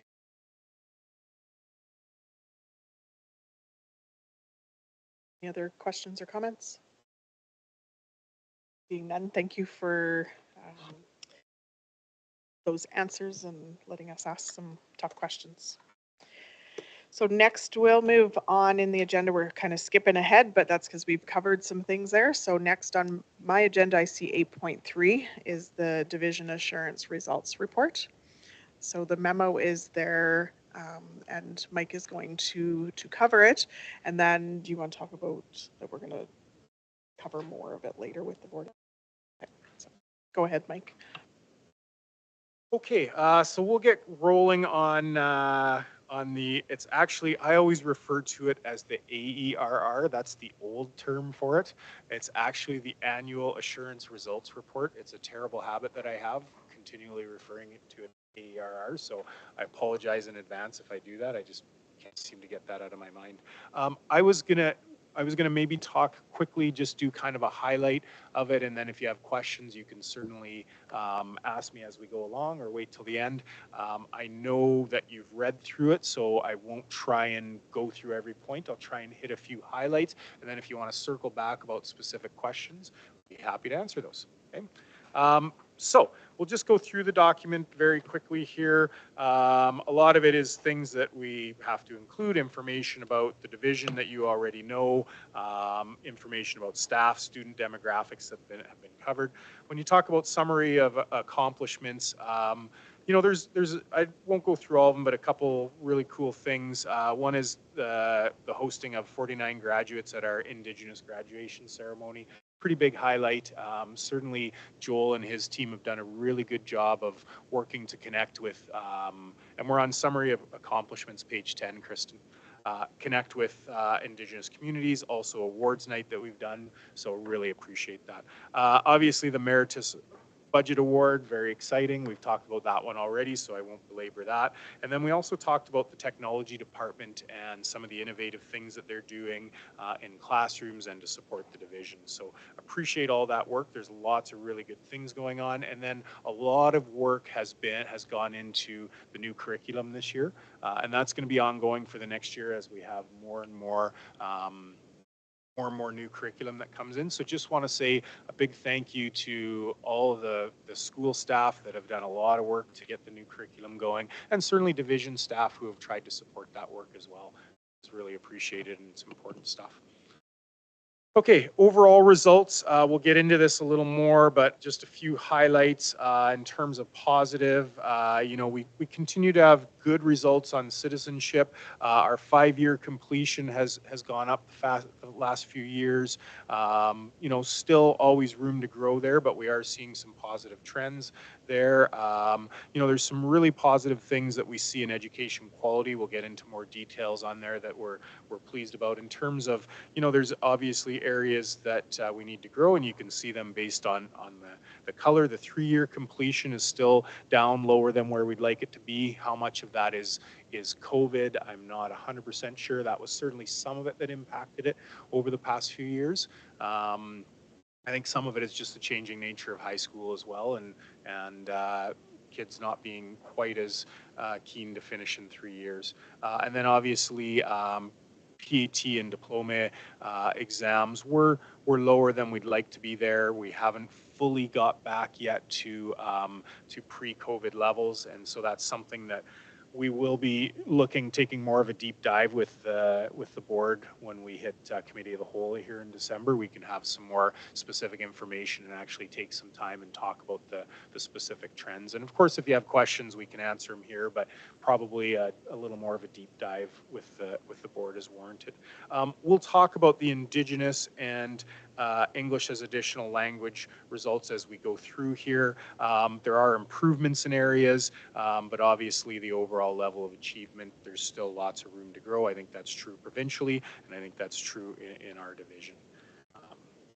the number of students there tend to be a little lower, so those numbers can go up and down from year to year, and you'll see there are some big changes in there.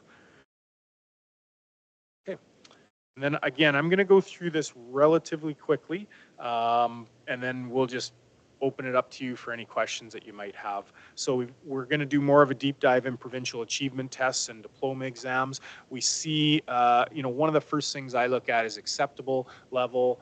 How do we compare to the province? That's always a kind of a base foundational spot to start. And in grade 6, we tend to be a little bit above the provincial level, especially when it comes to acceptable. And then as we get into grade 9 and grade 12, we see that we're dipping below that. So that's something that we need to talk about, I think, in more detail, and something that we need to address as a division. Going to go to high school completion really quick. And again, I've talked about that. We're seeing good trends over 5 years. We're seeing that even for our for all students, but also for our Indigenous students and our English as an additional language students. So that's good. Kristen, if you scroll down to the next, you'll see the 5-year trend a little bit above the province. You'll see the 3 and 4 has vacillated a little bit. 3 has tended to be a little bit lower for Indigenous students, and 4 was climbing and has taken a bit of a dip. We like the trend that we're seeing on that 5-year completion. Obviously, it's helpful if we move it back to 3 years, but that is a bit of an arbitrary number too. Not every student is going to finish high school in 3 years, and maybe that's something that we just need to be okay with. And and is it something that no, we have to get students done? I think more and more of our kids are finding that they have a little more time, they can explore more career opportunities and those sorts of things. So, and then if you can scroll to the next page. Similar trends with English as an additional language. I think these numbers are going to be a little unstable the next few years, but it's certainly an area where I think we're going to see that 3-year completion probably take a bit of a dip. And the reason being is as we see more English as an additional language students coming in and students that are older.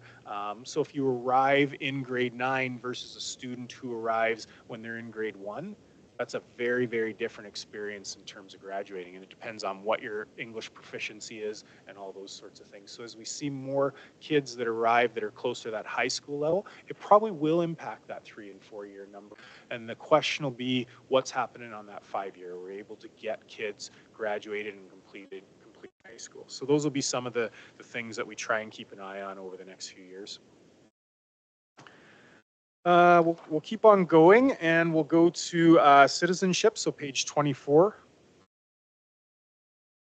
Yeah, and definitely something our schools, and you can see from the green results there that some high levels of achievement there.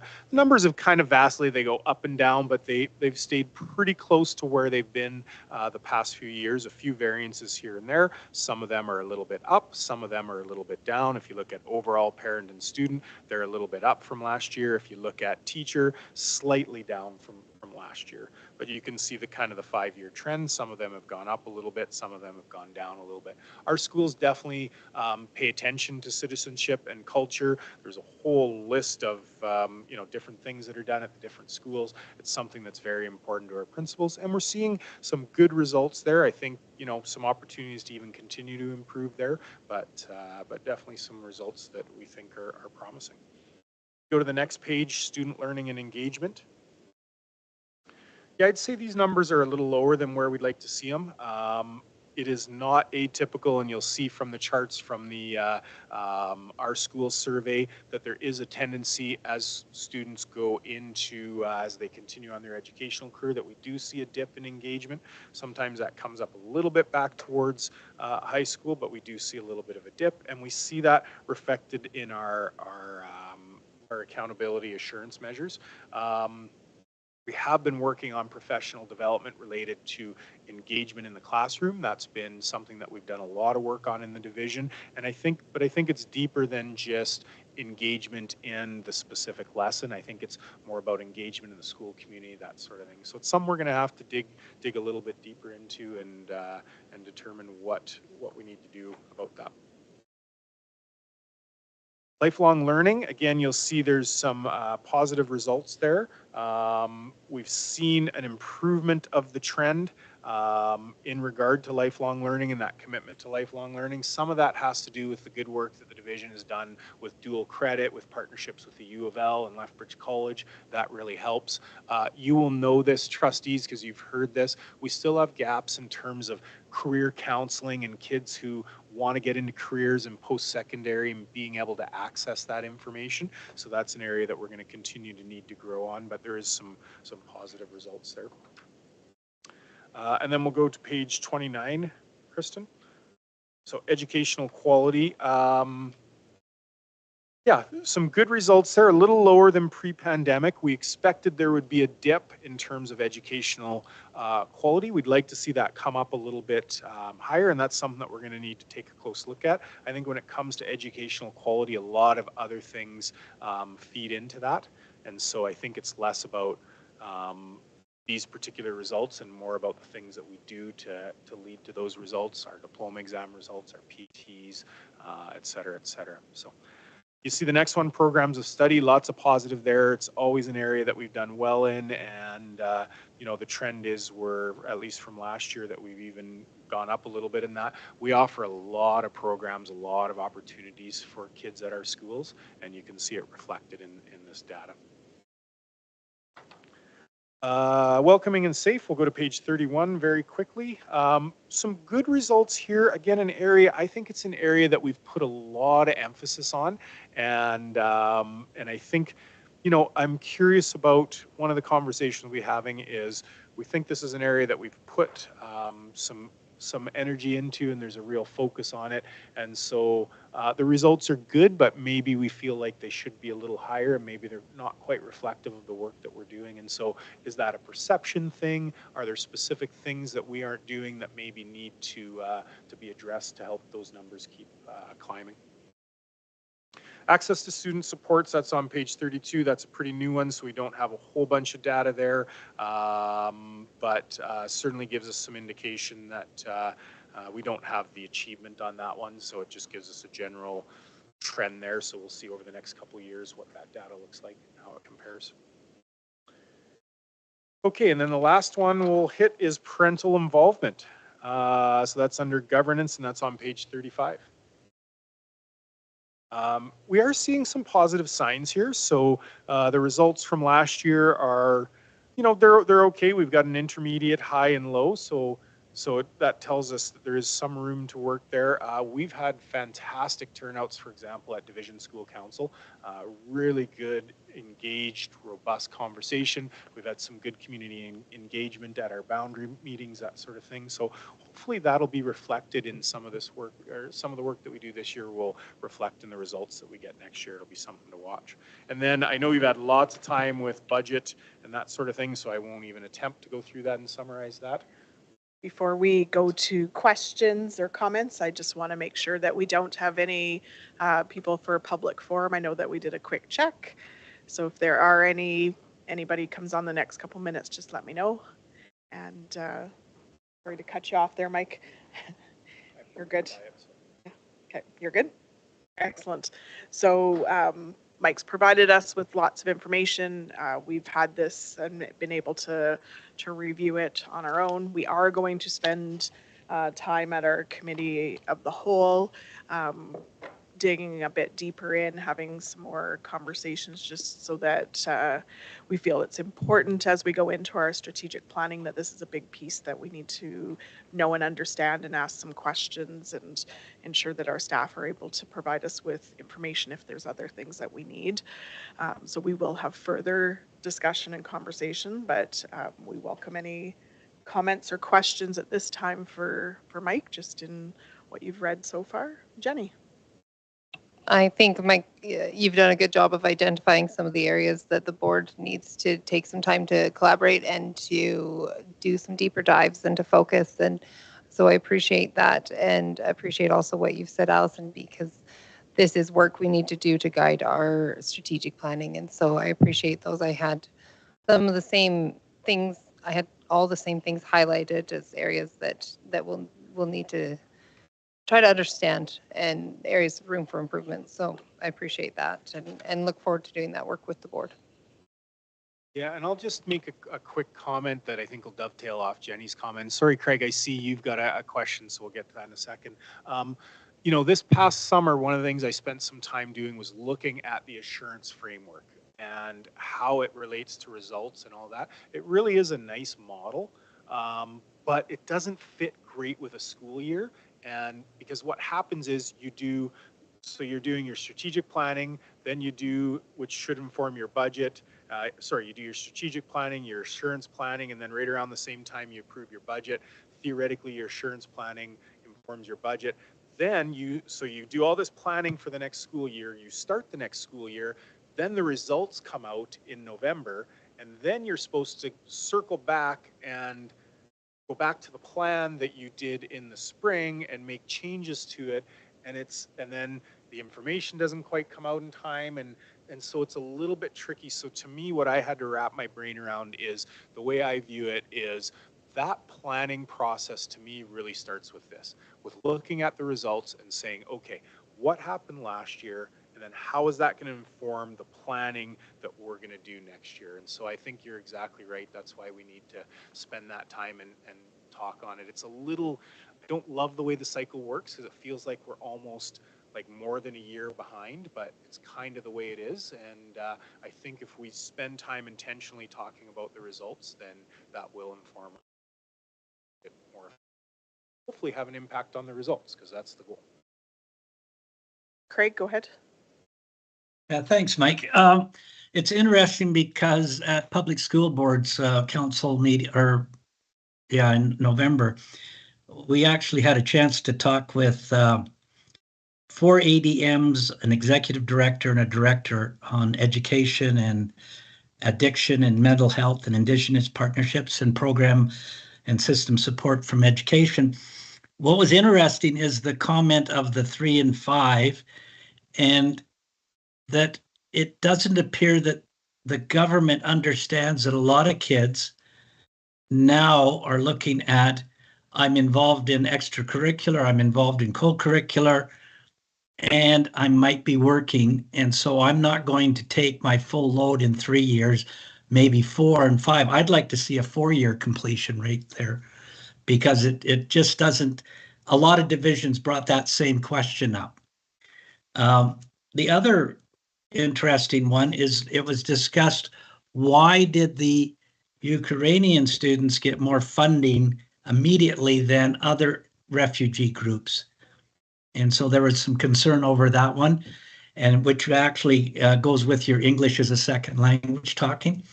The one thing I would like you to maybe comment, and maybe we can talk about later, is the difference between what parents feel about involvement and teachers feel about parental involvement. If you could answer that one. But the other two are just comments, and I appreciate you going through the report. And I agree with Allison that we need to take a deeper dive on some of that stuff. Yeah, it's a really good question. And, you know, unfortunately, I don't have the specific questions that generate these results in front of me. Certainly something we can take a look at. As you can see, if you look at the data, that's been a pretty consistent trend where there's been about a pretty significant gap between the perception of parents and teachers in terms of parental involvement. Yeah, so I can't say why exactly that discrepancy exists. It's something that we can take a look at in terms of what are the specific questions that lead to that data. I certainly, and I'm very curious to see what happens with this data this year if it changes at all. Because I feel like we do have some really good engagement going on in our communities. So yeah, so I can't answer that specifically, Craig. It's a good question. And just a follow-up, we did ask some questions about the actual survey, especially for citizenship, in that we have a growing population and a growing population of immigrants and refugees who are not used to Canada per se. And so their concept of citizenship would be different than, say, a student that's been born and raised in Alberta. And so we raised that with the department, and they're going to, hopefully, he did sound like they were going to take note and maybe look at some of the questions to see if they can be more relevant to what our student population is today. Thank you, Craig, for your question and your comments. Any other question or comments for Mike? Okay. So with that, just of note is that our committee of the whole meeting is December 5th. So it is actually not next Tuesday, right? So it's coming up fast. So it's next Tuesday. So it is, take a look at your report, see if there's questions, make sure that you're coming with those questions so that we really can have an engaging discussion in regards to it. And I know that's a lot for Mike and your staff to get ready and prepare for, but I think it really is important conversation that we as a board need to have and be able to know moving forward. So thank you for that. Next, we have the Policy Advisory Committee, and Jenny is our chair of that. So the first item is the policy review for the board meeting agendas. And I can certainly speak to it if you need anything. No, that's Okay, fine. you're good? You can tell me if I'm doing it wrong, though. I accept. You're good? This is your feedback. first time doing the Yes, policy this is my one, first so- time, but I'm no stranger to doing things and needing to be corrected. So we have reviewed. We met. We had my first meeting of Policy Review Committee, and it was a fantastic meeting with of great people. And one of the policies that had been in review previous, the work was completed, and so we have that here for the board to consider for approval. And that is the policy 204.1, board meeting agendas. And the changes that were made are there in blue. And do you want me to go through those? How would you like me to do this? I think everybody could take a look at them. I'll just highlight just quickly that the reason that this one went to policy advisory was really around the fact of us trying to plan agenda when in policy it had deadline for submission shall normally be 12 noon on the Wednesday preceding the scheduled board meeting, which really when you're trying to plan an agenda, when we get together to set that agenda planning and we don't have that, like that's, and Kristen needs to get the board package out by Friday. That really only provides her with Thursday to even get that agenda package together. So that is really the impetus of why this went forward. So that is the biggest change, is that 2.3. And then it's great that the Policy Advisory Committee made some additional changes there. But that was the biggest piece, was just that it was not operationally doable for us to be doing service, and I needed to have it changed. So Along those lines, we also made a change. Previously, it had stated that additional items could be placed on the agenda with approval of the board at the meeting, and that was changed to emergent with the intent, that same intention in place, that there be a significant effort to adhere to procedure in allowing information to be in on time and then distributed with time for board members to review and come prepared. And so recognizing that there are things that emerge in the meantime, we changed that word to emergent along those same lines. So I would welcome any feedback or comments from board members regarding the changes here. Christina. Thanks. I definitely appreciate the attention to our own process, so thank you for working on that. And totally makes sense, the additional days. I think like Wednesday I'm sure was very challenging. For emergent, just for the clarity of the board, was there discussion on the definition of emergent? There was, actually. And so conversation was, sometimes there's the notion that emergent means something of a nature of emergency, but the intention is more widely accepted. This is something that has emerged in the time frame since the deadline has come forward and thus was unable to be addressed previous to the deadline. And so conversation at that meeting was that the root of that word is the emerge part and not emergency.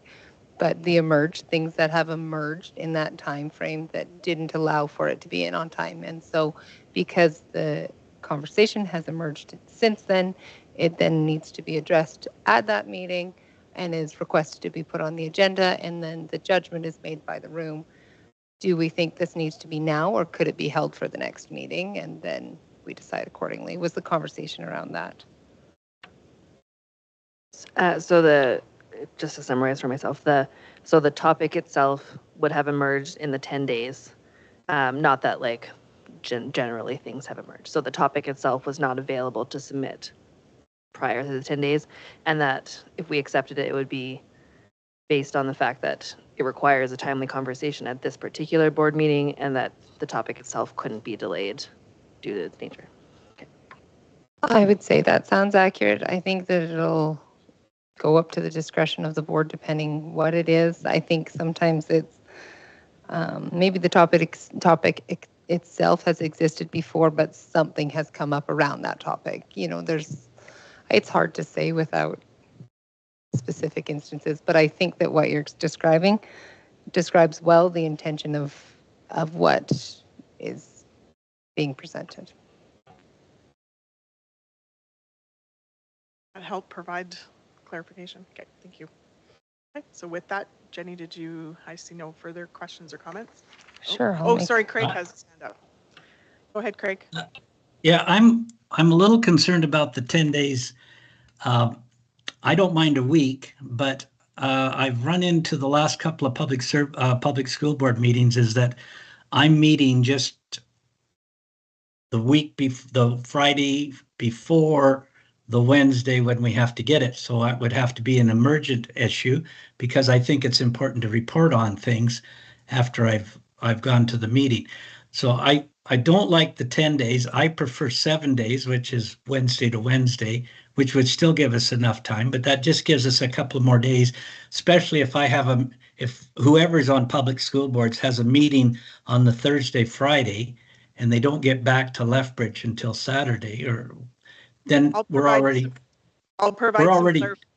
provide some clarification on that, Craig. So what it is that the deadline would be communicated to the trustees 10 days in advance. So it's not that you have to have your items in 10 days in advance. It's that you would know your deadline ahead of time. So remember, Kristen sends out the email that says, this is the date that you have to have your agenda items in, and this is the date you have to have your memos in by. So she would have that email out to us 10 days prior to the board meeting, and the actual deadline for getting your items in would be set based on things that occur. So this last week, it was quite difficult where we had Alberta School Boards Association meeting up in Edmonton.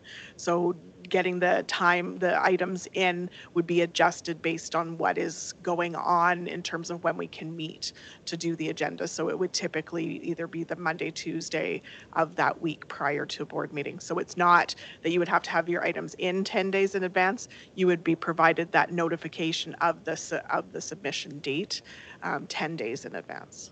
Okay, I might have misread that, so I wasn't clear on that. That's okay. Jenny. Can I clarify what you're saying? Yes. So based on what you just said, it sounded like it's a deadline to be communicated 10 days in advance of the actual meeting. But I think the way this reads is it's 10 days in advance of the deadline. Okay. I understand that better now. Thanks. So do you want to clarify? Do you want to provide some different wording in there? Currently, it depends if you want to change the intention of it. Currently, the way it is written is that 10 days in advance of a deadline, we're notified of the deadline. So if you're wanting it to be in advance of the meeting, then then you might want to change the wording, because currently this says communicated to trustees 10 days in advance, but the only thing we're talking about is a deadline. Okay. No, I understand it now. When I read it first, I was unclear about what it means. So I'm fine with it now.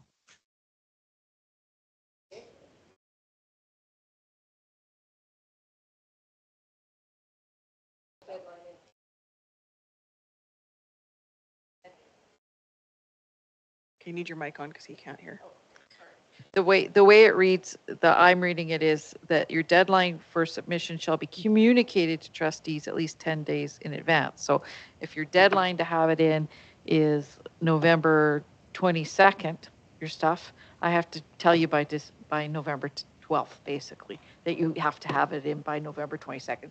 This is not, you must have it in 10 days before the meeting. Okay. No, I appreciate that because I was unclear on what it meant. But now that we've had a conversation, I'm in favor of this, so. Christine Light is just, she's wordsmithing. Is this, are you wanting clarification? Like, are you wanting this to be wordsmithed? No, I just, when I read it, that's how I felt. But She's now that, asking me. She's No, asking me. But I Craig. think it's, Oh. I think it's think it's telling though, good. Craig. You think it's good Yeah. as it is? No, go ahead. Okay, yeah, no, sorry, Craig, I thought, well, I was just thinking if it's, when you spoke to how you read it, I read it like you read it, but I didn't read it like Okay. that initially. Communication for submissions shall be given to trustees at least 10 days in advance of the deadline. okay,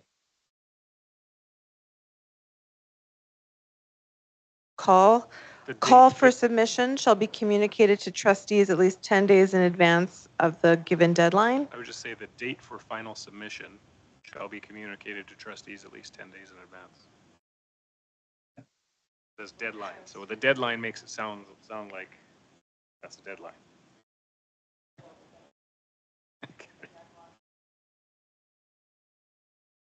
I would say the date for final submission.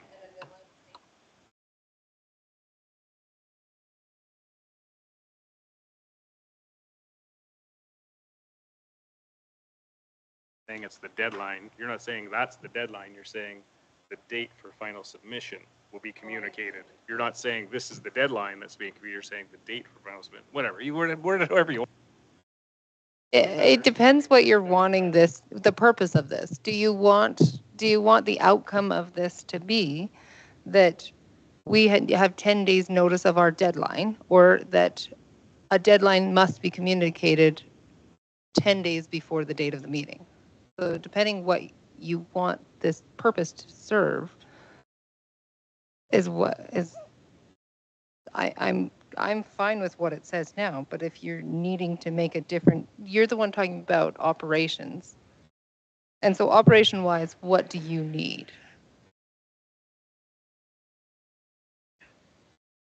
We need it more than noon on the Wednesday. What do you prior. need? So This has nothing to do with that. This is Yeah. communicating when the deadline is. That's all this accomplishes. It doesn't change when the deadline is. Yeah. You guys can do that.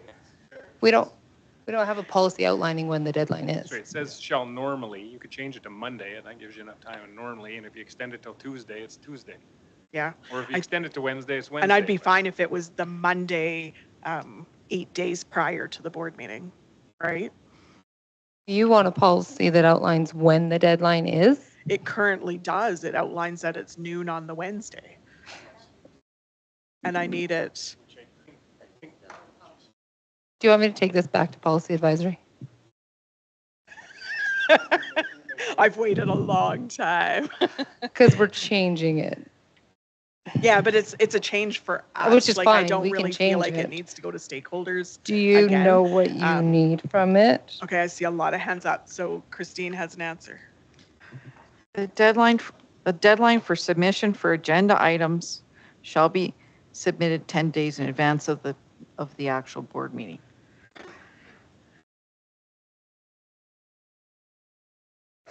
Because you could technically say within 10 days, Craig could say, use your example, Craig. Craig says, I want to give an PSBAA report. You can communicate so that when you're doing the agenda setting, oh, I've got a PSBA resort.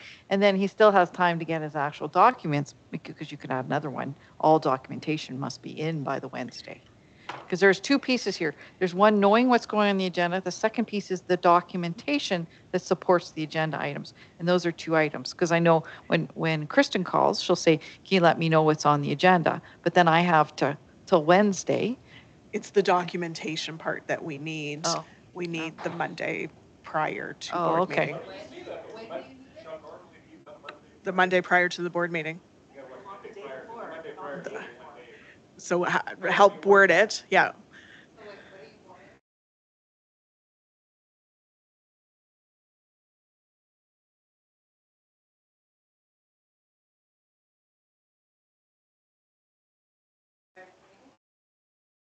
Yes. By the Monday, 8 days prior. Andrea? We currently get items in and then the supporting documentation later, as you say. So I think we need to have 2 sentences. Andrew, I mean, Allison, can you help us understand why Monday for supporting documents? So typically, so the board package has to go out Friday. So we're done, like anything last minute that still needs to get to Kristen at the end of Thursday is like pretty much bare minimum, anything gets to her.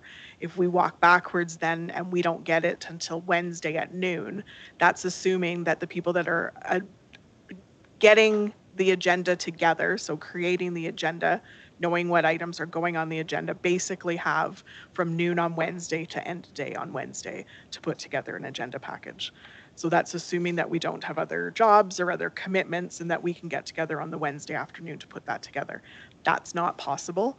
So we're meeting either on the Monday or the Tuesday, typically, to put together the agenda package, not actually knowing what the items are in reference to. So trustee can put in that they want agenda item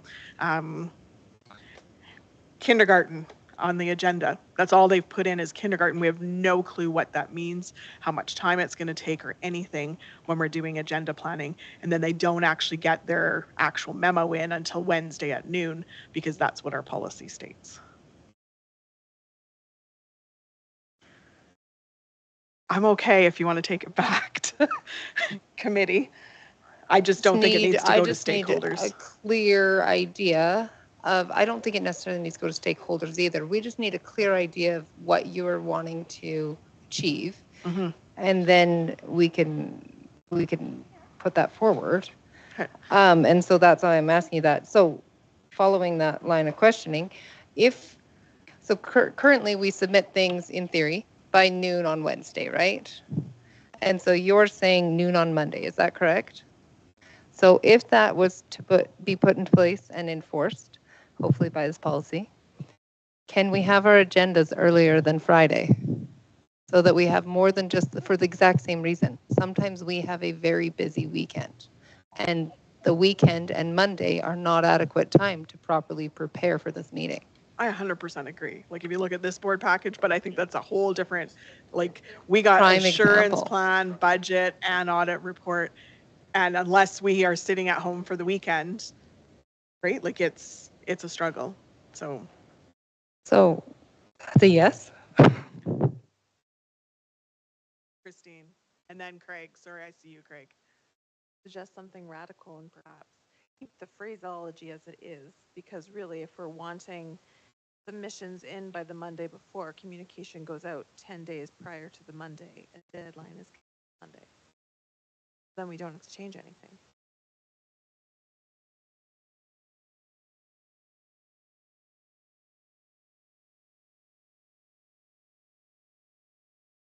So it's just about when the messaging goes out, not the phraseology. Do you need a policy to support your deadline, or can we operate under the current policy and just verbally put out the deadline and then respect it?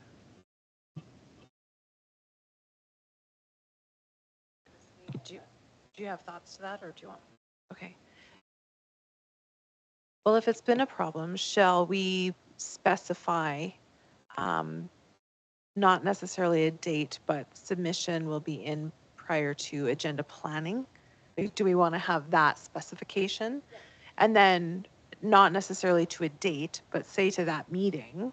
Yep. And then when we have that meeting set, clearly it's going to be at least 10 days prior to. Yes. We're going to have that decided. And so then that date will, Is communicated. that date is communicated, and that gives us flexibility to shift should we need to. Craig, Well, now that I understand, there's 2 or 3 parts that we're talking about. I don't mind that you send out a notice that if we want something on the agenda 10 days in advance, that's fine.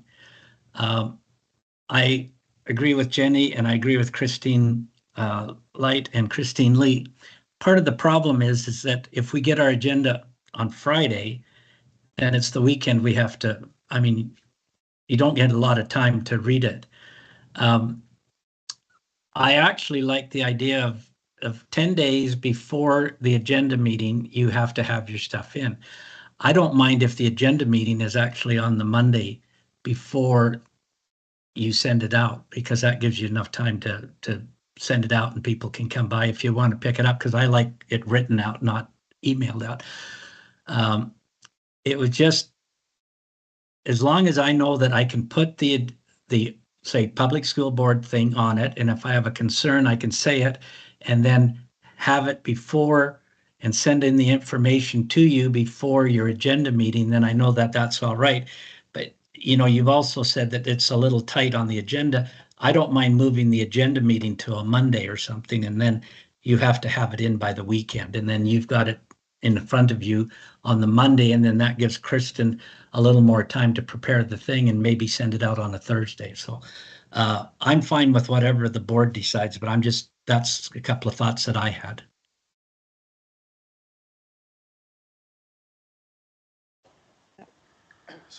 So yes, what I'm hearing is then theoretically we can keep the amendment that you have that says deadline for submission shall be communicated to trustees at least 10 days in advance, and we just communicate the deadline that we want. Yeah. And see if we can operationalize that. We can probably just do it. We can literally auto send for every Monday, every 8 days before the board meeting. We can just auto send that to the trustees. We can set it up so we can. So the emails will just be waiting and they will come out. We don't even have to think about it. So theoretically.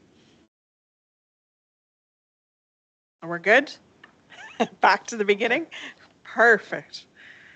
So Jenny, did you want to wrap this part up?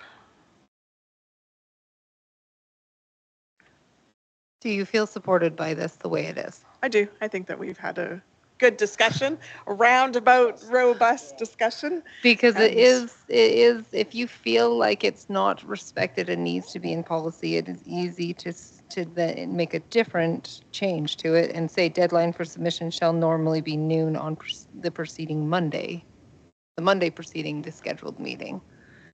That's easy enough if you want. If you want it specifically in here, the word normally gives you leeway. I'm good with If this. needed? Yep. You're good with it, is it? I'm good with it. And I think that people know and understand. And I do think that common sense also definitely comes in. So if Okay. somebody says, hey, this is what's happening, and we work through that, often it's that as chair and vice chair, we need to know and understand what that topic is. So sometimes it's a conversation so that when we're doing the agenda planning, that we at least are knowing that. But when this is the policy, then it ties our hands sometimes. So to have that, the way the wording is in this amendment, will support what is needed. Okay, so right now this is written as a recommendation, but I need to make a motion, do I not? Yes. Yeah. Okay, I move that the board adopt the revision to the policy as presented by the Policy Advisory Committee, or as, Yeah, that's it. I'm going to Good. stop there. Perfect. For policy 204.1, why is there 0? Because it's 10. Why 10? 204, Because there's oh, point right, 9. 204.10, yeah, sorry, 10. Board meeting agendas. Do you want me to repeat that? We got it. Is there any further discussion or comments? Seeing none, those in favor? And those Oh, I opposed? was in favor, sorry. And one, Kristen, you got that? Craig, was that opposed? You got 2 opposed? Craig That and was- Andrea. No, that was for it. That was in favor? Okay. Yeah. So just Andrea opposed. Sounds good. So next, Next, we have on our agenda is Policy Advisory Committee membership. And Jenny and Mike are just determining who is going to speak to this one. So Mike is going to speak to this one, and Jenny can certainly add on her comments. Yeah, and we were just discussing probably these two shouldn't have came from me. They should have came from Jenny. So sorry for the sidebar conversation. Yeah. Well, and this second one, probably I'm the logical person to talk about it, but certainly Jenny, Allison, and anyone else who has information. I want to make sure I'm also not misspeaking, particularly when I'm speaking on behalf of Division School Council Policy Advisory. I always worry that I'm going to miss some of the nuance, so please don't hesitate to correct me. So as you well know, there's been a lot of conversation about representation on Policy Advisory Committee. We made a change to it this year when we did our terms of reference. So we went from, it used to be one trustee and an alternate to now 2 trustees. And then there was conversation about additional representation from Division School Council. At the recent Division School Council and Policy Advisory Committee meetings, we did have conversation on these topics. And they did have recommendations for the board related to membership on the advisory committee. So Division School Council at November 6th, they passed the following motion. I move that it be recommended to the Policy Advisory Committee that 4 parent representatives be nominated by the DSC each year to be included at the Policy Advisory Committee, which include an elementary, middle, and high school parent, in addition to a parent from faith-based alternative schools. November 8th, Policy Advisory Committee discussed that recommendation, and then their recommendation was similar but a little bit different. They recommended the number of Division School Council representatives, that the committee decided to recommend to the board that 3 parent representatives from Division School Council be included on the Policy Advisory Committee. The recommendation is to have 1 representative from elementary, 1 from middle school, 1 from high school, for a total of 3 DSC representatives. There was also discussion around ensuring that parents from faith-based alternative schools had the opportunity, certainly critical perspectives at the table, and absolutely folks from the faith-based alternative schools could be one of the 3, but the Policy Advisory Committee felt a little bit different from the DSC, that Policy Advisory Committee thought it should probably just be 3, whereas DSC thought it probably should be 4. So am I missing anything on those conversations, Allison, Jenny? Anything that I didn't capture accurately? So with that, the board needs to make a decision based on the recommendations that have come forward. So opening it up for discussion. Tyler's dying to say something. Yeah, go ahead, Tyler. I was at that meeting.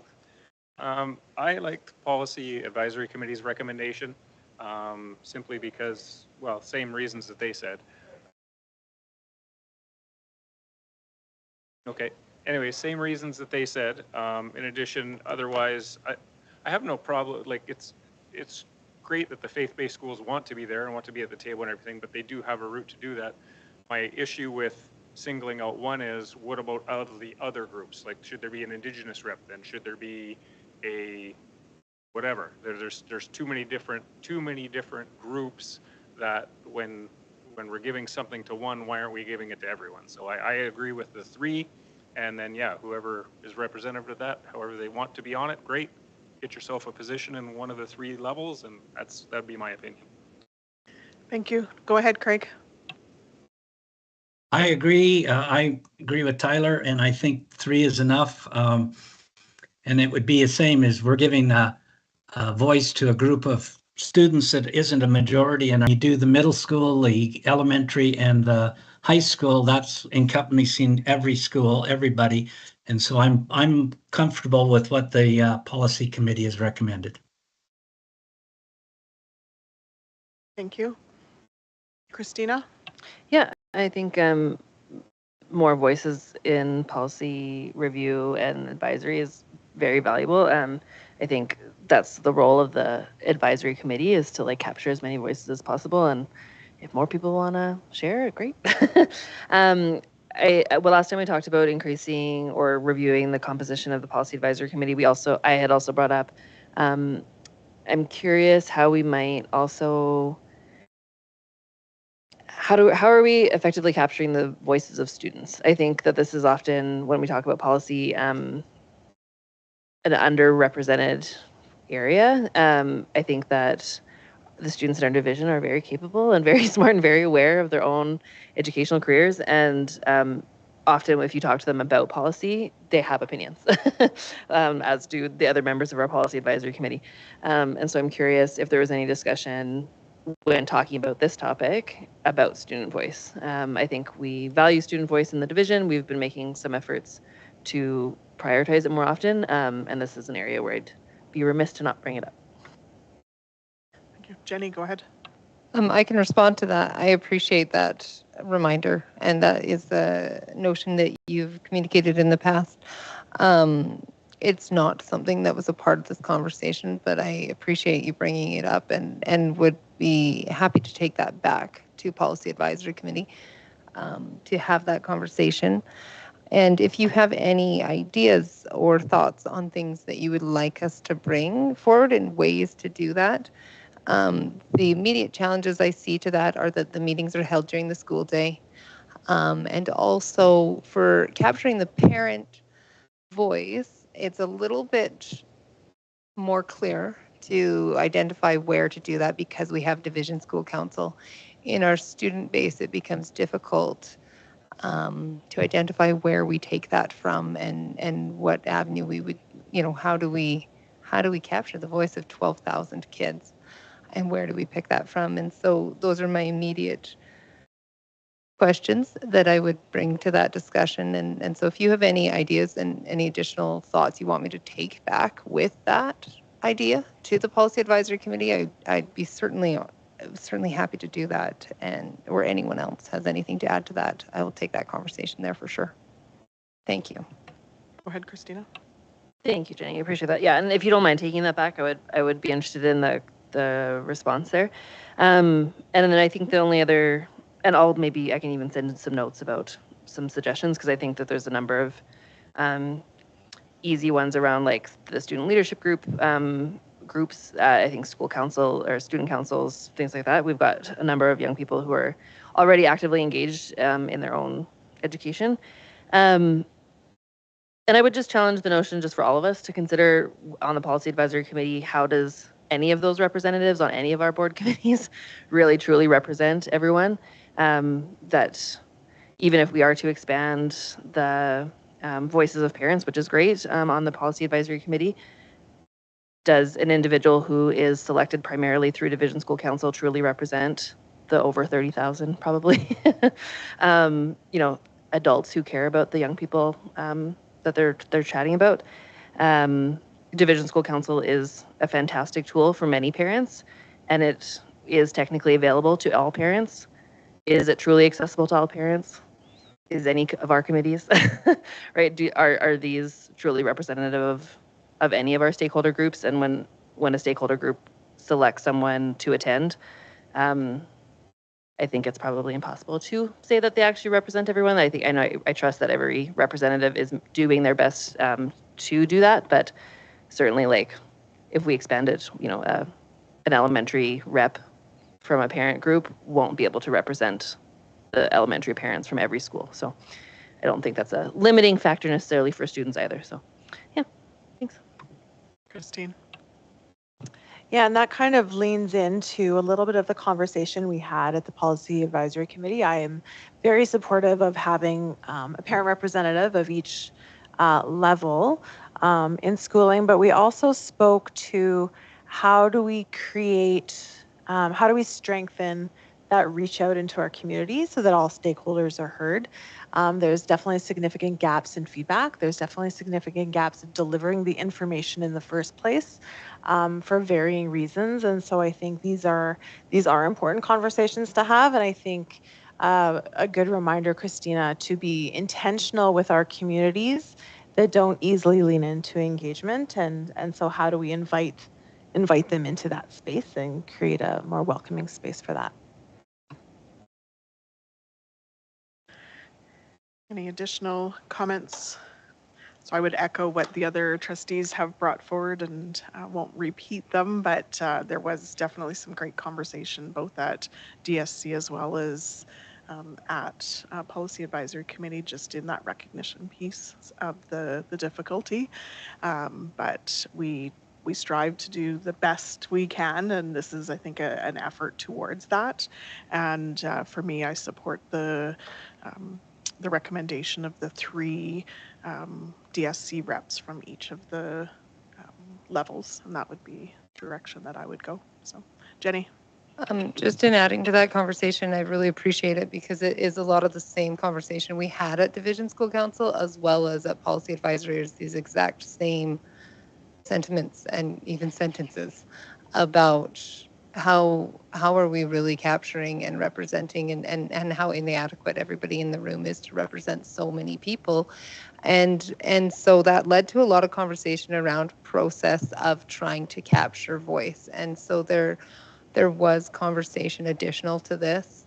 And so I'll just share by way of information, conversation around how are we getting our policies out to our stakeholders and ways that we can make that more efficient, and those emails being accessible to people who aren't attending their school councils but would still like to receive that information and provide their feedback. And so what you're saying is it adds to that conversation, and it's a shared sentiment. And so there has been some talk of strategy and talk of trying to enhance that around the division school table as well as the policy advisory committee. So we'll continue with that work. So thank you very much. I'll also raise my hand to make a motion. Go ahead. Unless there's more conversation. Am I jumping the gun? Okay. I move that the board amend the membership to the Policy Advisory Committee to include a total of 3 parent representatives from Division School Council. One of these parent representatives will come from the elementary school level, 1 from the middle school level, and 1 from the high school level, for a total of 3 parent representatives. Thank you. Any further comments or questions? Seeing none, those in favor? And that's carried. Thank you. So now we do need to go back, because when we did the division assurance results report, we missed, we were so excited about the work we're going to be doing that we missed actually doing a motion to approve the report.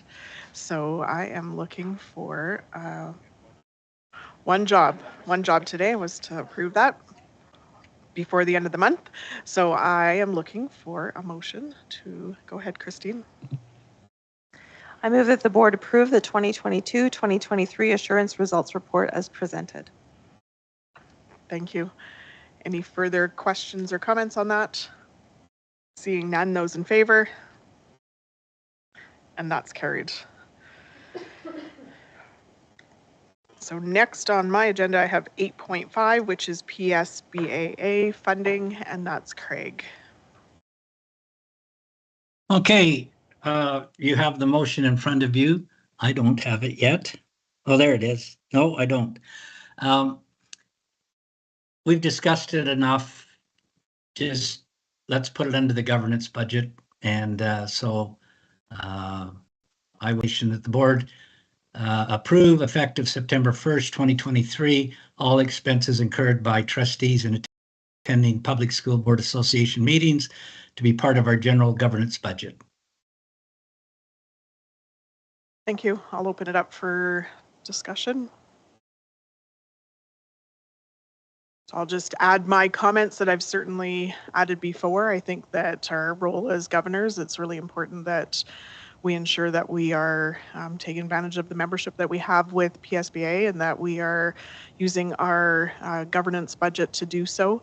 I do believe that within the allotted money funds that we have in that general governance budget, when we look at money that's been set aside to go to ASBA, that not all trustees attend. And I believe that the funds are there for us to be able to use that general governance budget for the similar association for us to be able to do that governance learning. And I think that is very important for the roles that we are doing as governors. So I fully support this motion. Any other comments or questions? Tyler? Well, this board has committed to PSBAA, and we've voted that way, and we've committed to paying the membership and being a part of it. So I'm okay with this motion, just because I don't want to see, like, if we're paying all the money for it anyway, I don't want us to now be necessarily limiting who's actually going to use it. So I don't want to see us, you know, run up a negative bill for the things we're doing. So I'm fine with this the way that is, and based on the fact that the board has committed to PSBAA. So if we've committed to it, I'm fine with continuing that commitment, because this won't add up to that near as much as what we've already committed to it. So Thank you. Other comments or questions? Seeing none, those in favor? And those opposed? And that's carried. Thank you. Craig, you're up again for per diem days. Simply that when we think about it, it does take time to go up to ASBA and PSBA, and I'd hate to have trustees out of pocket for any of those things. And so if you attended ASBA 2 times and some of the meetings with public school boards, plus some of our other duties, I'm just saying that we should probably raise the per diem from 10 days to 15. Some trustees won't use up all their, even now, some of us don't use up the 10 days, but it just gives a little more flexibility to the trustees. So I would just say the board approve raising the number of per diem days from 10 to a maximum of 15 for ASBA, PSBA, the board retreat and negotiations, and that trustees can apply for it and some don't. So it's just up to the trustees. So I leave it at that. So thank you, Craig. I have a couple of questions, and it's actually for Christine Lee, just in regards to the number of days. So when this was in the board package, I don't necessarily agree with it, just in the sense that my belief was that the per diem days are what we budget for based on 10 per trustees, but they're not specifically assigned for that. And for an example of this is when we, as board chair, would get invited up when it was curriculum development that Alberta Education was calling for, the per diem days would come out of that. So there are going to be different pieces for different trustees, and it's not just tied. It is budgeted for 10 for each trustee. So in total, there is 70 days in a budget year, and those are distributed as needed, and that's what's budgeted for. So it's not about assigning it to a certain trustee to be using up to their maximum. And I wouldn't want to tie a trustee if they were part of a certain committee that Alberta Ed had called for, and this was our per diem days. So that's my concern around this, that there isn't a limit or a maximum currently. So I would ask for clarification on that. Yeah, you're correct, Allison. Currently, what we've done for budget purposes, because over the years, we used to put all the trustee PL into one pot, but a portion of it is actually for per diems, and it really does belong under that, a different category under the wage and compensation area. And so we estimated in our budget, we estimate the board chair has about $2,500 in per diems a year, and then trustees 2,000. And it could go, some will have more, some will have less, as you explained.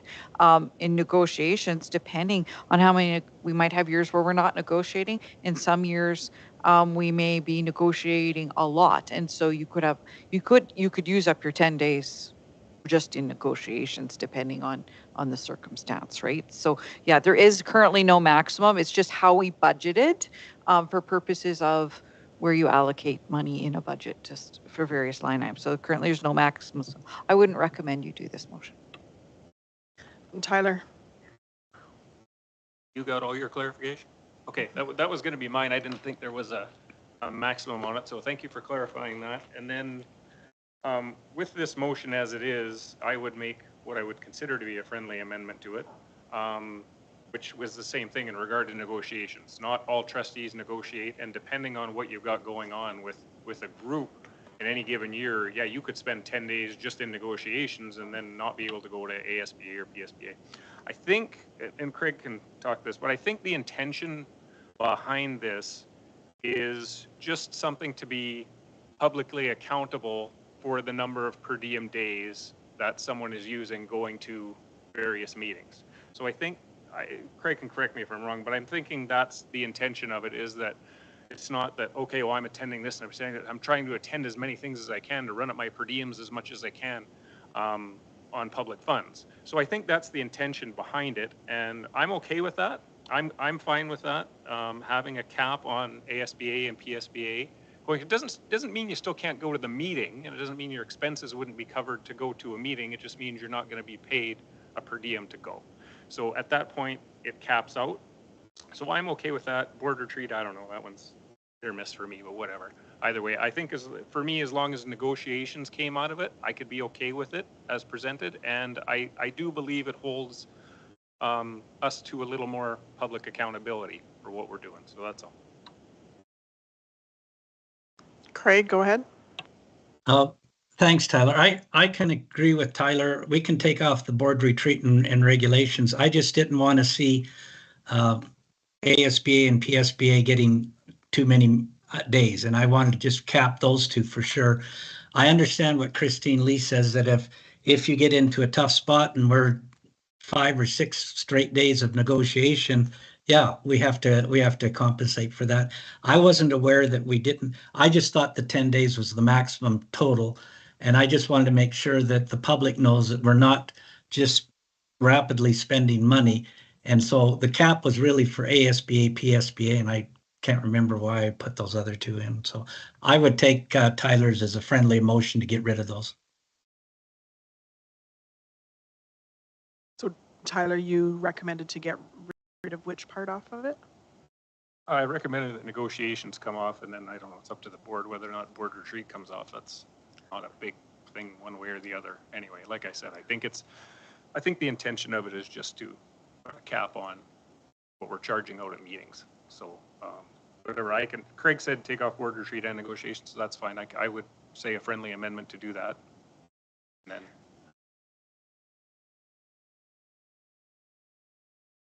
then other comments? I have concerns just in regards to, I think that trusteeship should be for anybody that wants to run for trusteeship.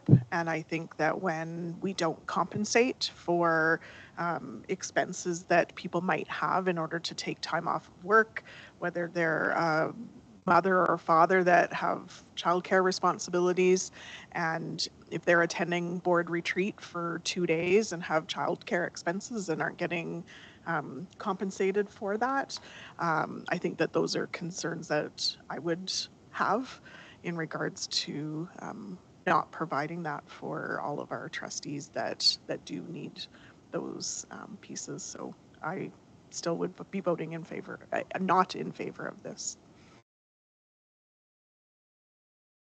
Additional comments, Jenny? For myself, for board retreat, it falls under, to me, that's covered by salary because it's something the entire board is participating in and is anticipated just like our board meetings. You know, we anticipate we have our monthly meetings.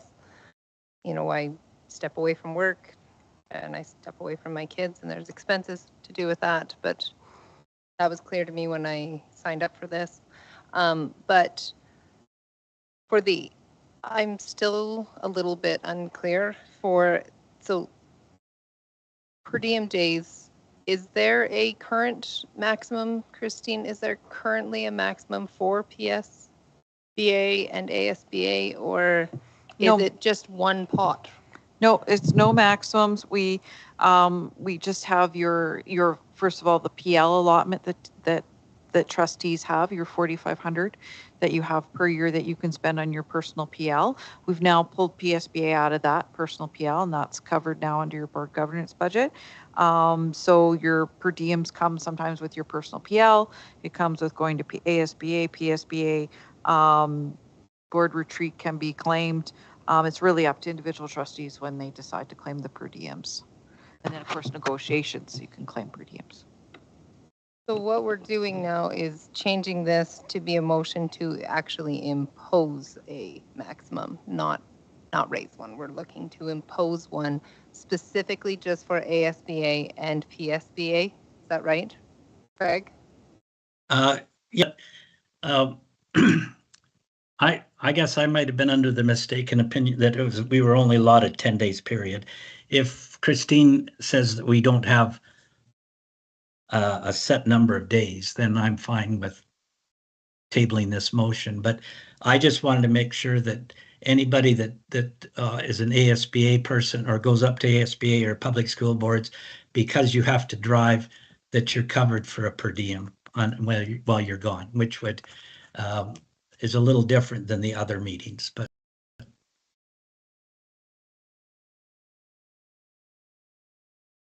Okay, so you are then not wanting to carry forward with this motion? well, I mean, I'm taking the advice of Christine Lee, and I appreciate your comments, Christine, that there is no maximum. So I guess in retro, and that I know that all trustees don't use up their per diems, then I'm fine with just leaving that how it is, and I'll drop the motion. And just for further note is that we are publicly accountable. All of our expenses are publicly posted, including any per diem days that are used. So it's certainly not something that any trustee is doing without any transparency, that is always up there for public to be able to see. So. Yeah, and that's part of our governance, is that we're transparent. So thank you. So with that, I will make a motion to move past, to extend our meeting past 6 p.m. and looking for those in favor. And that's carried. And next we have division highlights. You did, you pulled it, yep. Go ahead, Tyler. I'll go first. I have no highlights thing. Pardon me? You have nothing. That was easy. Perfect. So next, Jenny, go ahead.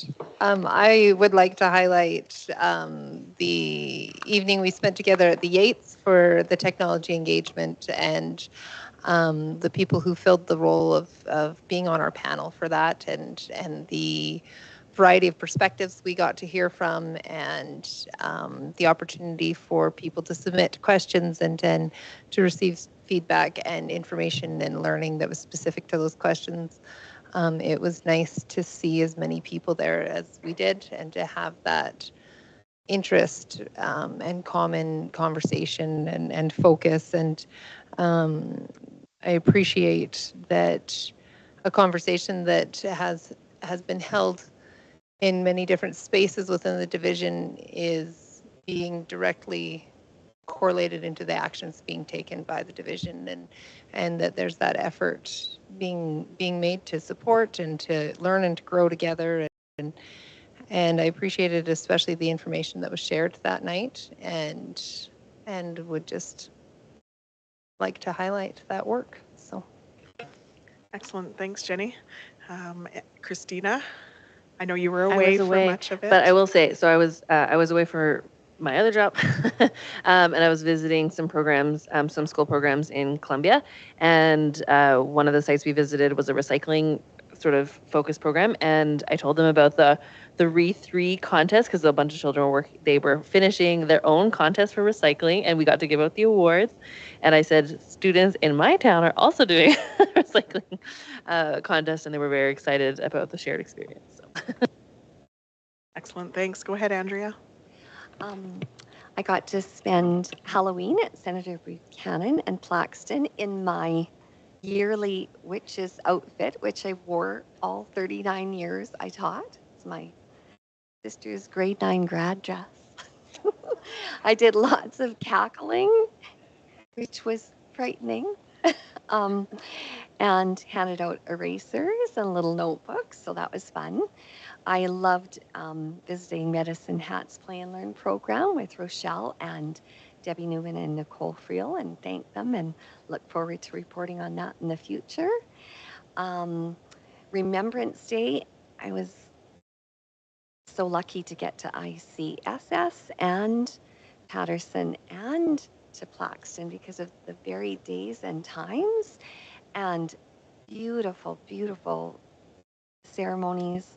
The students were wonderful and respectful. They were just lovely ceremonies. I really enjoyed the tech tour, as I said, to the different schools. That was a lot of fun to see all the technology in use, and I thank you for that. And then it was my first year going to the ASBA FGM, and thank you for having me. And I learned so much and appreciated spending time with all of you. So that was Thanks, my month. Andrea. Christine. I enjoyed connecting with school community members at some school council meetings. I just want to say thank you to Jesse and the team for their really incredible tech tour. We went to Plaxton, Senator Buchanan, Fairbairn, and LCI, and it was just really great to get a snapshot of how our students are being taught in and utilizing skills in coding in makerspace and laptop and technology and the esport. And I think one of my takeaways, which was really good for me to experience, is just the deep intentionality that our staff have with our kids. It's about using responsibly and helping these students navigate technology, not just in their educational experience, but pathways forward. And so I just really appreciated just learning how our staff is coming alongside and empowering our students with that. And it was also great being at the ASBA FGM and being able to advocate for fully funded full day daycare. We didn't get the results that we were hoping for, but our journey is we're not done. We're still going to be advocating for that. But it was great to be there and connect with other like-minded trustees and trustees who we will continue to make like-minded. Well then, let's just put that out there. So for my division highlights, I was snuck a couple in earlier because I know that I have a bit of a longer thing to say today. A couple of pieces was Remembrance Day. I was able to go to the Emmanuel Christian Elementary Chapel, which was beautiful, and the Coalbanks ceremony as well. Quick highlight out to Joey over at Coalbanks. I was able to join him yesterday at the end of the day, and just to see him doing that fist pumping with each of the students as they came out, and he knew so much about all of the students, and it was just such a highlight for me to put out there. But my big one that I would like to do is today is Giving Tuesday, and as we enter into December, many of our schools, our staff groups, students, extracurricular groups, we will see so much giving back across our division. One group that I'd like to highlight in our division of giving back is our Chinook football team. In the September board meeting, I highlighted football in our division and the passion from the parents in the community. I spoke about the amazing teams we have and how I had been following LCI as well as the Chinook football team. And they had right down to one game when they were playing against Okotoks, and they were right down to the wire with 1 point to win that game. So today I want to highlight how amazing some of the team is in other ways. So the coaches in the team have worked hard over the last few years to emphasize that it's more than just their passion for the sport, but of the importance of giving back to the world. Giving back more than you take. If we look to Mother Teresa and how she gave back to all, not just of something that was of passion to her, these fine young men do just the same. They started with giving back by hosting a pancake breakfast at their school. Then they grew from there, giving back by joining seniors in therapeutic recreation and playing a bit of bingo and having a lot of fun from what I hear. The football team's attitude of giving back and never giving up keeps growing. On this past Sunday, they gave back and helped seniors to be able to attend the Rotary Christmas Supper. There'll be a video coming out that Garrett has done, and I don't want to jump the gun on that, but it's great to be able to see. It highlights the great work that the Chinook Coyotes football team did in giving back when they helped with that supper. They loaded the bus with seniors, they hung up their jackets, they wheeled them into their supper and helped join them at that supper. So together we'll be stronger, and as we forge ahead, we support the work that our division is doing and giving back to our community and shining a positive light on the work that our staff and students do in our division. So as we move forward over the next month of giving and giving back, I just want to recognize all the work that is being done to make this a better place, one drop at a time. So thank you out to all those that are giving back in our division, and just that one highlight for sure. So thank you. So with that, I'll move on to. You forgot me. Oh, sorry, Craig. Usually I go last. Go ahead, Craig. Well, it's kind of difficult following you after your comments because they were good. I just wanted to give a special thank you to Jesse Sedlowski because he took time out on the 11th of November to take me around because I wasn't available for the group tour. And we went to Plaxton, Senator Fairbairn, and LCI. And we also were able to attend the Remembrance Day at Gilbert Patterson. The highlight for me for the tour with Jesse was the laser cutting machine in shop at LCI, where kids are making unbelievable designing things and then being able to use that to make, and one of them was a coffee table that a student had made where he put down indentations in the table to put pictures of his family there and then put a crib board in there. And that's all done by computer and by the laser cutting machine. I also attended ASBA and Public School Boards Association, and it appears we might have 2 more divisions joining the Public School Board Association. Again, the highlight for me was being able to talk to or have a conversation and listen to questions and things that they said from 5 people that are that are ADMs or directors or executive directors in either health or education, Indigenous studies, or mental health. That was well worth it and quite eye-opening to me. And there were some very good questions asked. And other than that, I think that's it because I'm on holidays. So Thank you, Craig. So next, move on to the board chair report. So the first item I have is community conversations. So I actually don't have an update in our date, but I should in the next couple of days. And I'm just looking to see if anybody is able to help plan for January and February dates. If you want me to keep going at planning them. No big volunteers. Okay. And Jenny has a question. I wanted to pass on communication that I received from Division School Council. They did make a request that should it be possible that we give them 2 months at a time for dates and places for community conversations. As best as possible I can. When I'm the only one organizing them, it makes it a little bit more difficult to do that planning that far out to make sure that we for sure have trustees in attendance. So as much as possible, we can certainly do 2 months in advance, but at this point, that's not I will possible. relay that back. Yep, perfect. Allison, I'll help you. Perfect. Thanks, Craig. And next we have our 10.2 school Christmas events. So those events are all listed there. Mike, was there anything you wanted to say about them?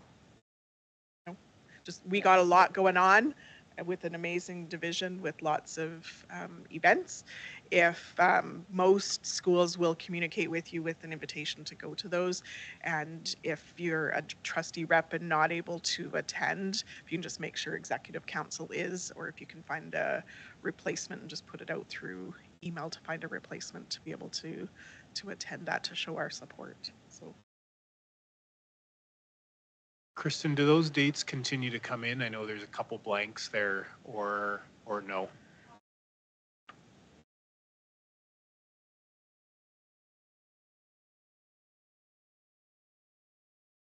Christina.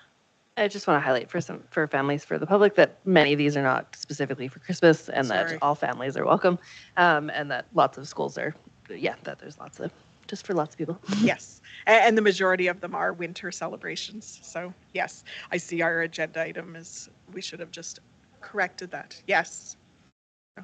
Winter and holiday celebrations, and they're wonderful, wonderful evenings, and some daytime events there as well. So I know when last year it was great to be able to get out, and a lot of the daytimes ones were lots of grandmas and grandpas and people just happy to be able to get out and come to events. So very well attended. Some of them may have limits, capacity limits. So also make sure you let your schools know if you're going for that capacity piece. Thank you for that. Next is, I had pulled 10.3 is the DSC report, and it is a very simple one. I'm wondering, Kristen, if you can pull it up on the screen just so I can highlight it. So this is the Division School Council report, and if you can scroll down to near the bottom of it. I just don't want any, keep going after committee reports. So right there. So the committee reports state, so Shelley wrote, Shelley is speaking about the Community Engagement Committee report, and it says the next meeting date is December 6th. If you read this report, it looks potentially like the DSC meeting is December 6th. It's actually the Community Engagement Committee meeting is December 6th. So I just want to make sure, because we would not want any families to miss DSC, as we have had some great attendance at that. So just to confirm that DSC Division School Council meeting is Monday, December 4th, starting at 6:30, and it's here in the boardroom, and it's also available on Teams. So just to note that it is Monday, December 4th, and the community engagement committee is the December 6th date. So I don't think I think it's more just that if people are reading it, that they see it, and if I know Garrett posts the DSC meeting, so I think just that if anybody's, because I know people read our packages, and if they're reading it, it just kind of looks like that. So I wanted to make sure that was there. And then next is 10.4, and this again was pulled from consent agenda, and this one is on the superintendent evaluation policy review and updates. So what I wanted, we intended for it to pull it just because it is information that I want to speak to the board about. So we had our superintendent evaluation committee meeting. We met a couple of times. One of the pieces we needed to do was review the policy and make some amendments and changes, or take a look at it and bring those recommendations back. So what you will see in here is the recommendations with the current policy, the one with the strikeouts, and then what it would look like if the changes were made. A couple of key things to note is that all the committee looked at for this time period is the summative evaluation, just because that's what we need to look at in this next year. We need to get some planning done in regards to that. And when we look at the timing of it, is that we need to make those plans pretty quick. So the plan with bringing this forward here is that we will send it out for quick review to stakeholders with a deadline of December 11th. And then that feedback will come back December 11th. It's the superintendent evaluation, so it's primarily the board having input into it anyway, but out of respect of our stakeholders, we'll send it out for that quick review. December 11th, the committee will meet again that week to finalize any changes that come forward and input, and that will be then sent back out to the board for the board then to take a look at prior to the December board meeting. At our December board meeting is when we will actually go through this policy and review the actual changes that are in here and move forward if we're going to approve it as amended, so, or with any other changes. So I just wanted to pull this so that we could discuss the process piece of it, not necessarily discuss the actual edits that are in there, unless there's some quick high-level questions about the edits. Are there any questions about process? No? Okay, and I think it's going to go on the DSC agenda for Monday coming up so that they can take a look at it and know the deadline, and we will just post it as best possible to get any feedback that we can have on it. So, not anything you want to add? I highlighted it. Policy Advisory Committee meeting. Yes. Yeah. Yeah. Okay. So, and having them send it to stakeholders just with that tight turnaround. So, any other questions? Good. I think that's it. We're on to correspondence. Any questions or comments? Did I cover everything on the agenda? Okay, we do need to move into camera then at this point. So I would look for a motion to move into camera. Christine and those in favor. Craig?